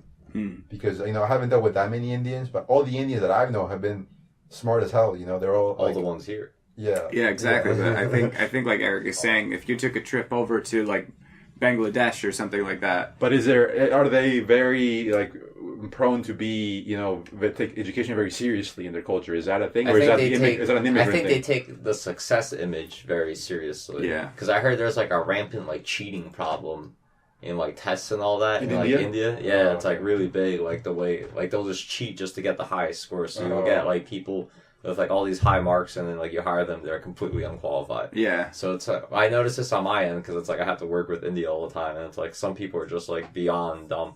Obviously it's like they're already smart because they're speaking to me in English, you know, whatever like dialect, one of their like 30 dialects they speak. But it's like so they're already kind of smart, but still, it's like the way they, you know, this is also from my Indian coworker telling me like about like life over there and all that stuff. So well, at least that's a better report than just us being like, well, I think it's like this. Yeah, so I'm getting some inside information for this. Honestly, I don't like Indian food, but the Indian people that I've met have been, you know, really on point. Yeah, you gotta try Indian food again. Yeah, I do actually like Indian I used to hate the smell because it's like I had tenants and friends that were Indian. Yeah, and I go to their house and it was like a heavy like scent in the air. I'm like, damn, you know, what the fuck you guys like doing? Spices. And then, same with like my upstairs neighbor. It's like they were like, stinky. Sometimes like it would just stink. I'm like, ooh, heavy. But then once I started eating it, it's like now I smell that stink. I'm like, damn, that smells good. Because I just gotta get used to it. Just like Koreans and all that weird fish shit they eat. It's like, what the fuck's wrong with you people? Like, like I had a coworker just eating like seaweed straight up. I was like, let me get one of those. It was like seaweed chips. I ate it. It tasted like I just grabbed a fish out the ocean and licked the side of it. I'm like, you eat this? I'm like, oh, but it's like you get used to that, and then it's like that's a normal thing. It's like, ooh, yeah, of course. Just like, you know, eating sheep intestine or whatever the fuck. Tripe. Yeah. All that Sorry, go ahead. Or like ball testicle or neck. Or your tongue. Penis of bull, My people eat tongue. Like, they love that shit. I gotta run to the bathroom, guys. Okay. Can I get my pants too? Yeah. I'm naked right now, by the way, listeners. The tensions are mostly black versus white, it seems, but Hispanic a little bit, but not as much. Nah, they're just like out there doing their own thing. Yeah, I think they're too busy hating each other. Just like the Asians. It's like I was hearing like my Korean coworkers talking shit about all the other Asians. Like my Korean boss like fucking hates Chinese people. He's just fucking ragging on Chinese people like 24/7. Like damn, it's like why does he hate them? Because he's Korean. That's the thing. It's like Koreans hate the Chinese and they hate the Japanese. Is there a specific reason? You know, like thousands of years of, you know, bloodshed and all that. Oh, like wars and stuff like that? And I think that, like, Japan tried to, like, take over Korea or some shit and instill or force their kind of culture on them, and so they resent them a lot. Like, my coworker was telling me, like he got a PlayStation and his parents or his grandparents, like, he's like, no, that's Japanese. It's like, you can't, like, do, like he, like, anime and shit. He's like, a no, Korean person? Yeah, he's like, no, that's, like, Japanese culture. It's like, you can't do that. So they're, like, evil, you know? In Korea, that's the general attitude? I don't know if it's like the general, maybe like, I think it's more from older generations that were around to like feel the persecution of the Japanese and stuff. Are we still on? Are we still? Yeah. Alright, there. We're talking shit about. I was. Not you. me. No. I was just saying, because he was saying like the problem's like a black and white thing and not really like Hispanics. And I was like, well, Hispanics all hate each other. And I was like, and then the Asians all hate each other, you know, like they all He was saying that his boss. That was my Asians joke. hate each other That was too? my joke before too. It's like we could all be like Europe and get along because they all have been killing each other for thousands of years. So this is the black and white thing is just like an easy. It's like default, like gameplay, black versus white. Yeah. You know what I mean? It's like the easiest of the racism. It's like it's like get on our level and hate, somebody that looks just like you but speaks a little different. Right. You guys have been doing it for like centuries. The Spaniards, those fucking dirty Spaniards. Yeah. They all burn in hell. Yeah, like there is hatred within groups too. Some like Hispanic people, like Peruvian people. Ecuadorians. Yeah, versus Ecuadorians. A lot of times Ecuadorians don't like Peruvians just by default. And I met a lot of these people. I know that for a fact. Can they tell, like, if you see an Ecuadorian person, can you tell by like appearance that they're Ecuadorian? Yeah. Really? Yeah. I can tell they're not Peruvian. I mean, I might be wrong. I might guess something else by accident, but I'll know they're not Peruvian. Right. But obviously, there's exceptions here and there. Right. Yeah, but I have good Portuguese vision too. For the most part, you could see if a person's them. Portuguese. Yeah, I mean, it's from looking at them. Yeah. I would guess you're Portuguese. Like, I think you look Portuguese. Thank you. And like Portuguese girls, some Portuguese girls I can tell too. Yeah, look at their arms. Yeah. It's like if there's hair on them. Either that or Italian. I like Portuguese. There's some super hot Portuguese girls. There were some girls in like in high school. Some Portuguese were so hot. I'm like, man. There was a lot of Portuguese girls in our high school too. But even within like the black community though, there's like resentment across like different groups. It's like lighter, white skin, black. The lighter, no, it's true though. Yeah, my friend was telling me that he's like the white skin black. Well, he was black, so it's like I was right. Like, give me some inside info about this. Yeah, it's like there's always somebody to hate. Yeah. That's the easy part. It's true. It's like always a tribal divide between like, oh, it's this person, it's that person. I think what we need is, competitive divide, if that makes any sense. Well, what do you mean by that? Like sportsman-like competition. Oh, okay. Is that what keeps Europe from destroying each other? I think now it is. It's like it's all the inter sports competitions instead of all like murdering each other over land. That is a better thing, but it's simulated war. In a sense, though. But the only difference about the simulation, and I could be wrong about this. I'm just speaking off the cuff here, but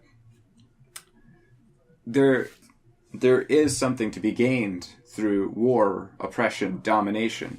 And so before Tony was describing like this process by like, my great-great-great-grandparents were slave owners, and so I am benefiting from their crimes. But and this isn't to say that owning slaves was morally right. Mm. It's not. But the history of humanity is also the history of domination, of one group dominating another for gain, and it's like, I guess in a sense, everything that stands on top of something high, like a mountain, it's a mountain of bodies underneath. It's a mountain of pillaged goods. It's a mountain of everything. Anybody who has a high point, it's like all of the games in human history pretty much up to this point have been zero-sum games. It's like I win, you lose. It's not we both win. In a sense, the only way that works out is like if you're close to the winner, hopefully you're just like with the within some inner circle of the winner, and hopefully they just identify with you in some way. I'm hoping like through time, I mean, I think there's still thousands of years left, but hopefully like things settle down for the most part over maybe once we become like a truly planetary society, then it will be like fucking Martians, fucking Earthlings. Yeah. I'm okay with that though. Me too. I'm telling you, I'm like, you guys were talking about the problem of death before, or we were all talking about it, and what we do, and I'm like, well, I'm going to take all the solution of death. Yeah, I'm going to take all the trouble out of it because I'm going to live forever. So that's fair. Maybe you can solve the problem by becoming the all man. That's right. The all god. I was laughing because I was walking home and I saw these Ubers like driving around, and I was like, man, it's like every other car is an Uber. And then how did you know they were Uber? Because you could see the sticker. Oh, they do? I didn't even notice that. Some it's of like them a do. U. What's the Uber logo? I guess. Oh, is it new that they do that? It's a white circle with like, it's like the logo. It's a white circle with a line and a square in the middle. Yeah. Is that a new that they're doing it now? Or they always did it. I think it's newer. It's not like Lyft where they have that some choose to do it. Sign. Yeah, some choose to do it so they... Uber is good. Yeah, but I was thinking it's so funny, like, Nietzsche's idea of the Uber man. It's like, what would Nietzsche think of this? Like, look at these Uber men here. They're just men driving Ubers. Uber's like a problem, too, because there's no real, I think, testing that goes on to certify if you're an okay driver. Yeah, there isn't. Pretty much anybody can do it. It's like, damn. It's like, I'll give them a bad rating or something. The community, like, that was my rebuttal. The community is community, I guess. Regulate. Yeah, I guess that's fair. I mean, you can't interview everyone. I'll tell you this, though. The quality of drivers I've had with Uber has always been, if not as good as, better than a company like, Skylar Cab or something like that. It's never been like, oh, this person doesn't know what they're doing. It seems like pretty decent people, and it's so much better than the regular cabs. Yeah, cabs fucking suck for the most part. They're so bad with the timing. I'll be there in 10 minutes. I smoke? Yeah, I had that happen once. Like, mind if I smoke? I was like, oh, their cars smell like shit, and they're like from 1991. Yeah. And they're not bad people necessarily, but it's just like really bad service. Yeah. In this town, because they were the only game in town, more or less, So it's like there's no. I guess it's like the argument for capitalism. There was no competition, so yeah, man, they suck. But I mean, the service sucks. I mean, all those people are struggling, Yeah, because you can tell. There's no way in hell anybody dreams of being a 45-year-old cab driver. But then there's like there's stuff like in England, like the black cab drivers. You know about these? Oh, there's a kind. Yeah, I think I do. There's like a dignity to what they do. Yeah, because it's hard to, I guess, travel London and stuff. Yeah, because it's such an old city. It's not like really designed for like. It's not like Manhattan. Yeah, which is really modern and stuff like that. So it's like these people know the ins and outs. So if you tell them blah blah blah blah, I want to go like to West Inshire, whatever bumblefuck town names they have. Yeah, they know how to get there. It's like, whereas an Uber GPS will be like, this is the most efficient route. It's like, you don't really know because you're a dumb fucking computer. Yeah. You don't know the lowdown. Whereas these guys like know the ins and outs. They've been trained. There's like a bit of respect about it. Yeah, that's different. I think even if you drove a limo, not a stretch limo, but that too, because like there's a different technical challenge. It's like being a truck driver. Yeah, you get a different license. I'm pretty sure. But even if you were like driving a car and it was like a kind of experience where it's like this car is going to be it's not a fucking Honda. It's going to be a nice like town car or whatever kind of luxury car it is, and the driver is going to be wearing this stuff, and the car will smell good, and there'll be a drink in there. Like everything will be set up like that. Like that's a whole different thing. But like if you're just like going blow for blow with cost, it's like that's always a bad way, I think, and I think Seth Godin would agree. It's like that just makes what's called a race to the bottom when it's if you're doing what? If you're just trying to beat people out in terms of cost, because then you have to reduce quality. Oh yeah. So it's like at a certain point, like you can't go any cheaper. I feel like there's something about it reminds me of advertising. There's something about advertising. It seems like pretty much always that it always fails to connect with what life is really like. Because they're always having fun and shit. Yeah, I mean, not to say that you have to show bad things. You can show good things. You can show right there, the cookie jar. Yeah. I'll squeeze some more. Oh, okay. But yeah, there's I love those crumbs. Yum yum yum. It always fails to connect with what life is really like. Because even I'm not saying you have to show bad. You can show good things. That's fine. But even the good things are a little too manufactured, A little too manufactured? Or very manufactured. Yeah. Not being nice, but like... To the advertisers. Yeah, I mean, obviously they're recording something. It's like, how are you going to capture like good lighting and good angles, in a real thing? But, right. I mean, maybe more could be done there, because I feel like that turns me off, When I think advertisement, I think bullshit, Yeah. So what do you want for like 3 dudes sit in the room? It's like, I'm kind of hungry. It's like, you got a Kit Kat. Dope. It's a Kit Kat. The guys just stumbled upon the future of advertising. Maybe. No, it's true though. Think about it. No, it's already done. No, but even that. All right, go. Wait, hold on to that though. But even that Kit Kat, that's not necessary, I think. It's not. I just ate one yesterday for no reason. It was a dark chocolate Kit Kat. I was like, fuck yeah, I'm gonna get one of those. Oh, you simple people! Come on, where have you been? Watch reality. Don't watch it, but watch reality television. Okay. It's about product placement. It's not about that way. Okay. It's not about ad. Well, it is about ad campaigns, but people do that already. It's called product placement. You just embed it into the culture. They do that. I think the example I saw, I don't know how many shows they do with this, but How I Met Your Mother, like, let's say they have a box of cereal, like, on the counter. Mm-hmm. And when they show the reruns, like, they'll put a different box in. Like, they have, like, ways to do that so different advertisers can, like let's say Kellogg's. That's pretty clever. Yeah, and I'm like, what? That's and I saw it, I was like, this is blowing my mind right now. I did overlook that point. Obviously, I've thought about that for some reason right now. I didn't connect it. Right. But I was thinking that's a subtle way, and I think that's clearly cool too and a good idea and impressive. But I feel like you can talk to me about it directly too. But I feel like the direct one is, I think, lacking.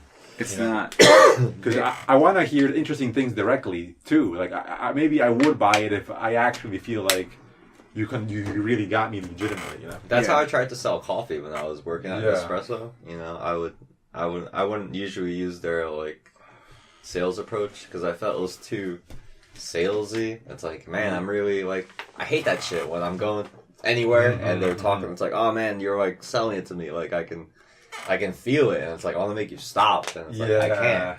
So like what I would do is like, I'm like, you want some coffee?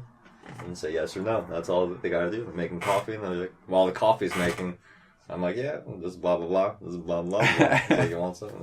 That was it, and I just kind of let it turn to like a conversation.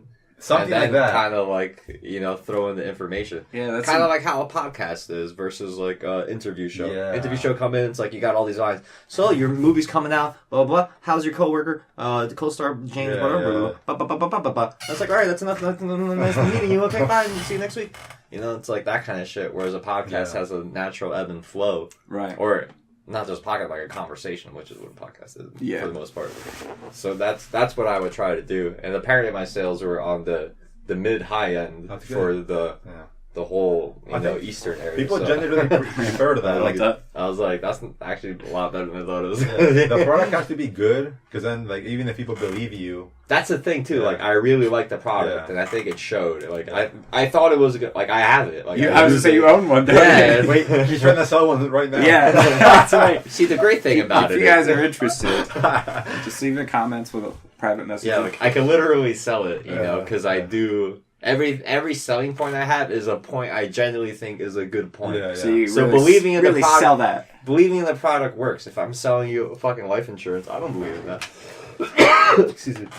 Yeah. You know, or any other shitty product. Like when you were going door to door for that campaigning bullshit, whatever it was.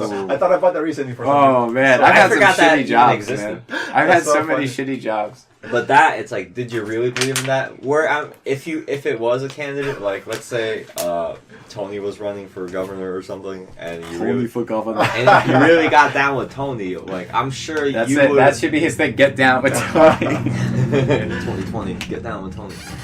But yeah, it's like you could go door to door and like preach your love for him because it was a true like I'm really down with this Tony. guy Tony, man, he's a fucking man.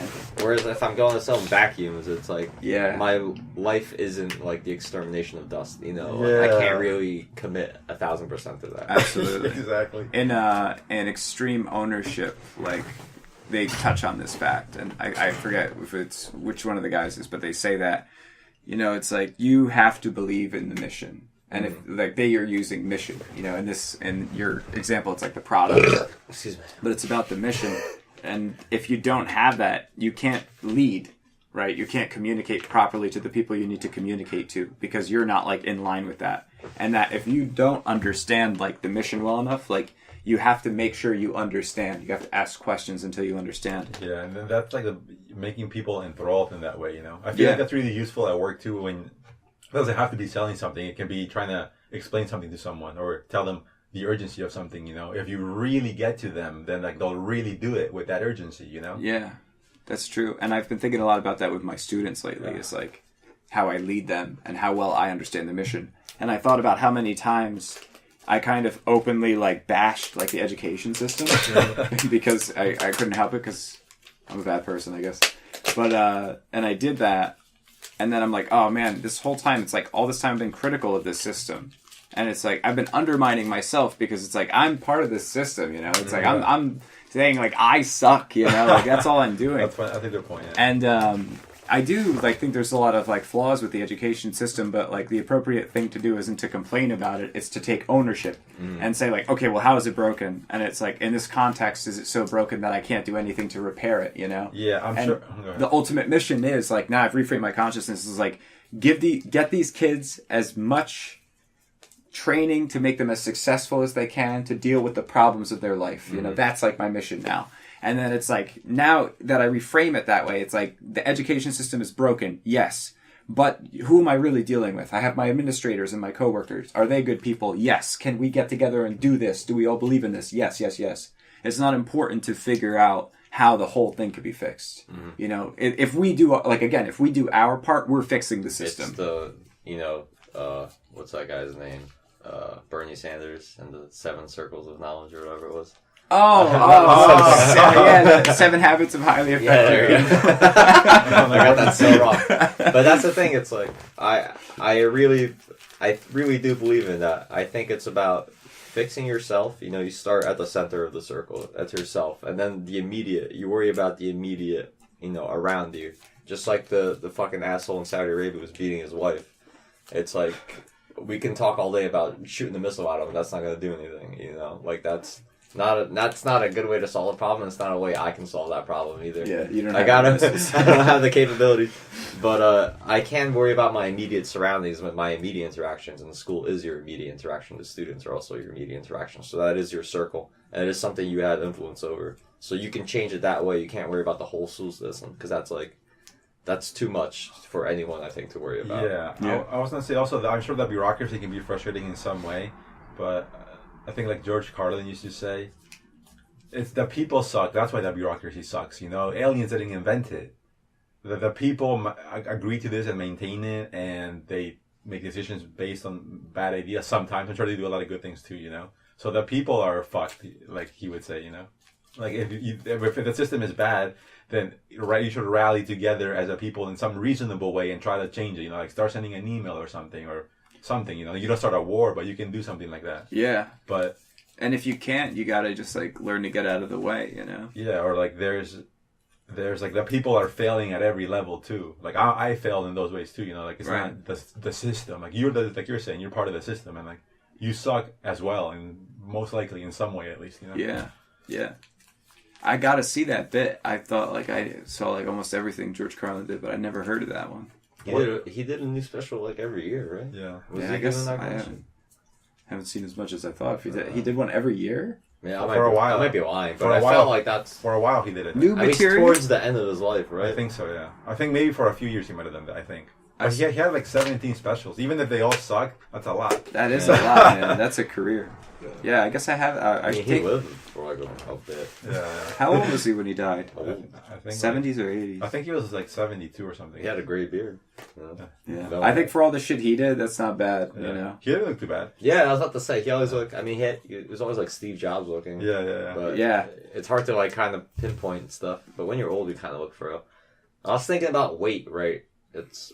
Because when you're older, you get more frail. It's should I build up more weight now so when I'm older, I have all this excess weight I can kind of live off, a bit longer? Well, actually... Not weight, but, body mass and... Right, because you feel whatever you have is going to start... Yeah, it's going to diminish. I can be Bruce Lee now, but I'll be a stick man by the time, I'm old, I think I can give some information on that. That actually, I've heard that people who spend a lot of their time in life, bodybuilding and things like that, as they get older, they actually start to modify their routine to start losing muscle mass.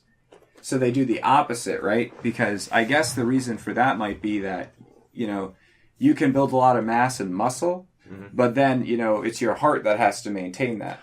So if your heart starts getting weaker and then you have all this muscle, then it's you got, you have this fucking... There's so much shit I don't know. How can I frame this? You know what I mean, though? It's you got a tank with a V8 engine in it, It's it's not going to drive that thing. You need your engine is fucked. Not fucked, but it might be fucked. It's probably going to be fucked, and it's not getting any better. So you got to... And then I think the other thing that would be a concern is your bones. Although women experience this more than men, I'm sure that what happens to your bones is probably... and the other parts, the muscle, I would say, is probably osteoporosis. The loss of bone density. Yeah, osteoporosis.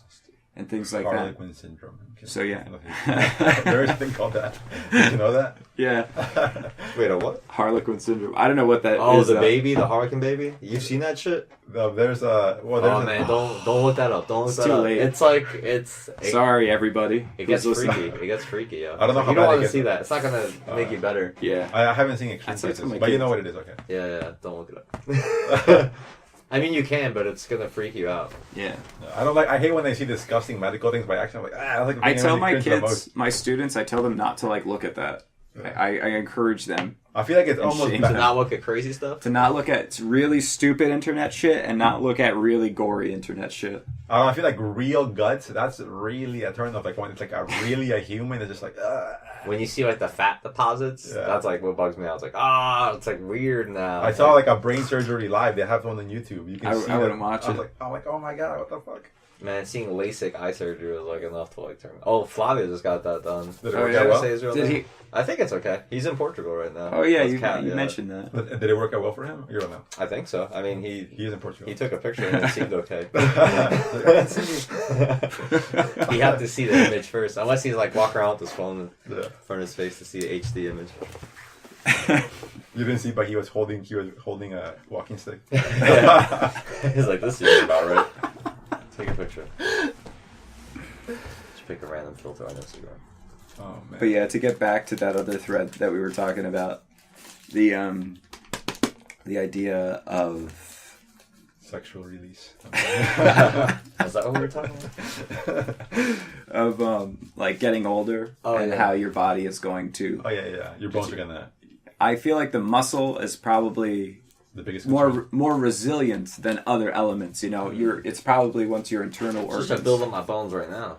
I don't know. Bone building juice. This is just like my general understanding of this. I think I'm sure there's people who You got to do more research, Mr. Yeah. Live Forever. Yeah. Get on that shit. I figured. Yeah, I'm in the ballpark here. You're just waiting for someone else to figure it out. Oh no, man, I can't do that. My plan is to just be so valuable as a citizen of the human race that they want to like keep me around. Yeah, they're like, that guy, he's getting on board. Get him on the ship. He's going to Mars. You know, he's living. Yo, forever. those leaves look real good. I was impressed. This is the first time I was impressed by something I saw. You know what's funny? Oh, like not overall, just the 3D stuff. Right. No, you didn't like the strawberry?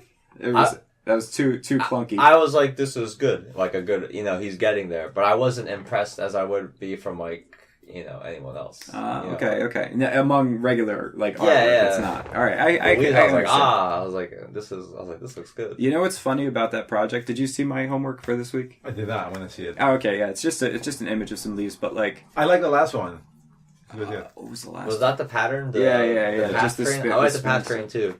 But this thing, right? I tried doing this shit in such a complicated way, and I worked on it all week, and it was like I was trying to avoid the way I ultimately did it, but the way I did it was so fucking easy that I was like, oh man, like. And so it's like I feel like even though you say you like that one, I feel a little like shame because it's such so easy. It's an easy thing to do. So what is it? What'd you do? You just imported a texture over a... Exactly. Those are and just... then bump mapped it? So it's like, I just... I didn't even bump map the leaves. I tried to do the bump map on the ground, But the leaves I didn't even bother because I just had the texture, whereas like the ground... they didn't provide... Like, I downloaded the texture too, so it was like already like a good texture. So all I had to do was slap it on like a plane object, like a flat thing. Then I crumpled that up a little bit and just distorted it, but it was just stuck on there as an image. And it's just a transparency around it. Maybe you can, like that looked good, right? Yeah. Do you agree that, okay, take out the effort behind it. Like that looked good. No, but the other problem is like the leaves, like when I look at them in the render, you can tell they're clones of each other. Okay. It would have been better if I had, made it more creative with that. I'm talking like, okay, except for that, it looks good though, right? It's decent. Okay. No, I really want to see this. Alright. Fuck it. Just pretend it's good. Alright. This is what I was going to get at. I was like, maybe you should work, or you could work on photography as well, and photograph textures, and then use that to create, your own thing. Yeah, I was thinking about that too because you got a phone, you can literally, it's like, oh, this is a nice chunk of sidewalk. And I have Photoshop too, and I know how to use Photoshop, so and I absolutely plan on doing that. Then you'll have your own library, and you'll feel less cheated because you work through that texture. So you can do some bitch shit, air quotes, I did air quotes. Yeah. And then, there'll be something extra to it because you took that picture as well, and it's not, you don't owe anybody else, some credit. That's your texture. That's what my photography teacher told me to do. Like, when you take pictures, start like making a library for them and just name them like whatever, like forest, tree, sidewalk, blah blah blah, and then you can just put in keywords in your search library, and let's say you put forest, and all your forest stuff comes up, like stuff like that. So you can have like this nice library of photos, and you got a phone. Your camera is like pretty decent. That's a great idea. Yeah. So when you're gonna make something, you can use it as a background. And stuff. Yeah, and that would organize my shit so much better. Just because I do have a lot of photos of random shit. That's a great idea. Yeah. So just use it in the title. like tree _ blah blah blah. You just make it the file name. Yeah. Smart guy, Jeff. I mean, we're still there. Whatever. I stole it from my teacher, but still. No, that's a good idea. You gave me a fantastic idea. So, I had to learn. So what's the fantastic idea? All right, so I'll do my paintings. You like photograph a painting to put it. I can do the painting, and like I wanted to do it in 3D anyway. But it could be really cool if I could actually make a bump map of the surface of the painting. So you view the painting online, and it's like it actually has the surface textural qualities that it would have in real life. You could also take pictures of. I think there's 2 ways to do it. You could take pictures if you build your paintings up from like the foreground on, take a picture of each like layer, or when you're done with the picture, cut up each object and then bring those objects in as objects and textures. Then you'll really have a 3D painting. Yo, you are fucking insane, dude. And then you just walk through them. Yeah, you could do whatever you want, but that way it won't be just a bump map and hoping for the best, and because it'll still be a 2D image. Yeah, that's fucking crazy, dude. That is the best fucking idea I ever That'll heard. work on your Photoshop skills, like cutting stuff out too and all that, blah, blah, blah. You're still using Blender? Yeah. Love Blender. Blender is free? It's free. Yeah. Totally free. Free as a bird. Yeah, it's really good. But I'm looking at other stuff too now, but I'll just stick with Blender. Because I keep trying to like refocus on the mission and what the ultimate mission is. What's the main one? What's the ultimate mission? The ultimate mission is the VR concert. Oh, but okay. So everything like... But then there's like all of these like subordinate like goals, You gotta learn to tie your shoes before you can be an astronaut. Yeah. Yeah, and I think that is a bit like astronaut level. But I often wonder, it's like if I'm like dawdling too much on like little details that don't actually like if I was truly like ruthless and like making choices that served that, like how much further along I'd be. You still need to do like fundamental like things like that. Yeah, right. Like building blocks and before you can start branching out. Because if you branch out too far, you're going to fall, and you're going to need to look for those building blocks anyway to build yourself back up to that.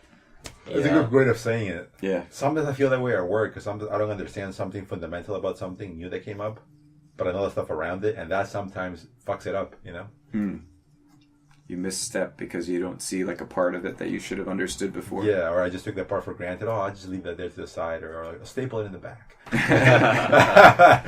It's a fine print or some sort here. Do you guys want to eat? Yeah, let's go. Man, that was a good one.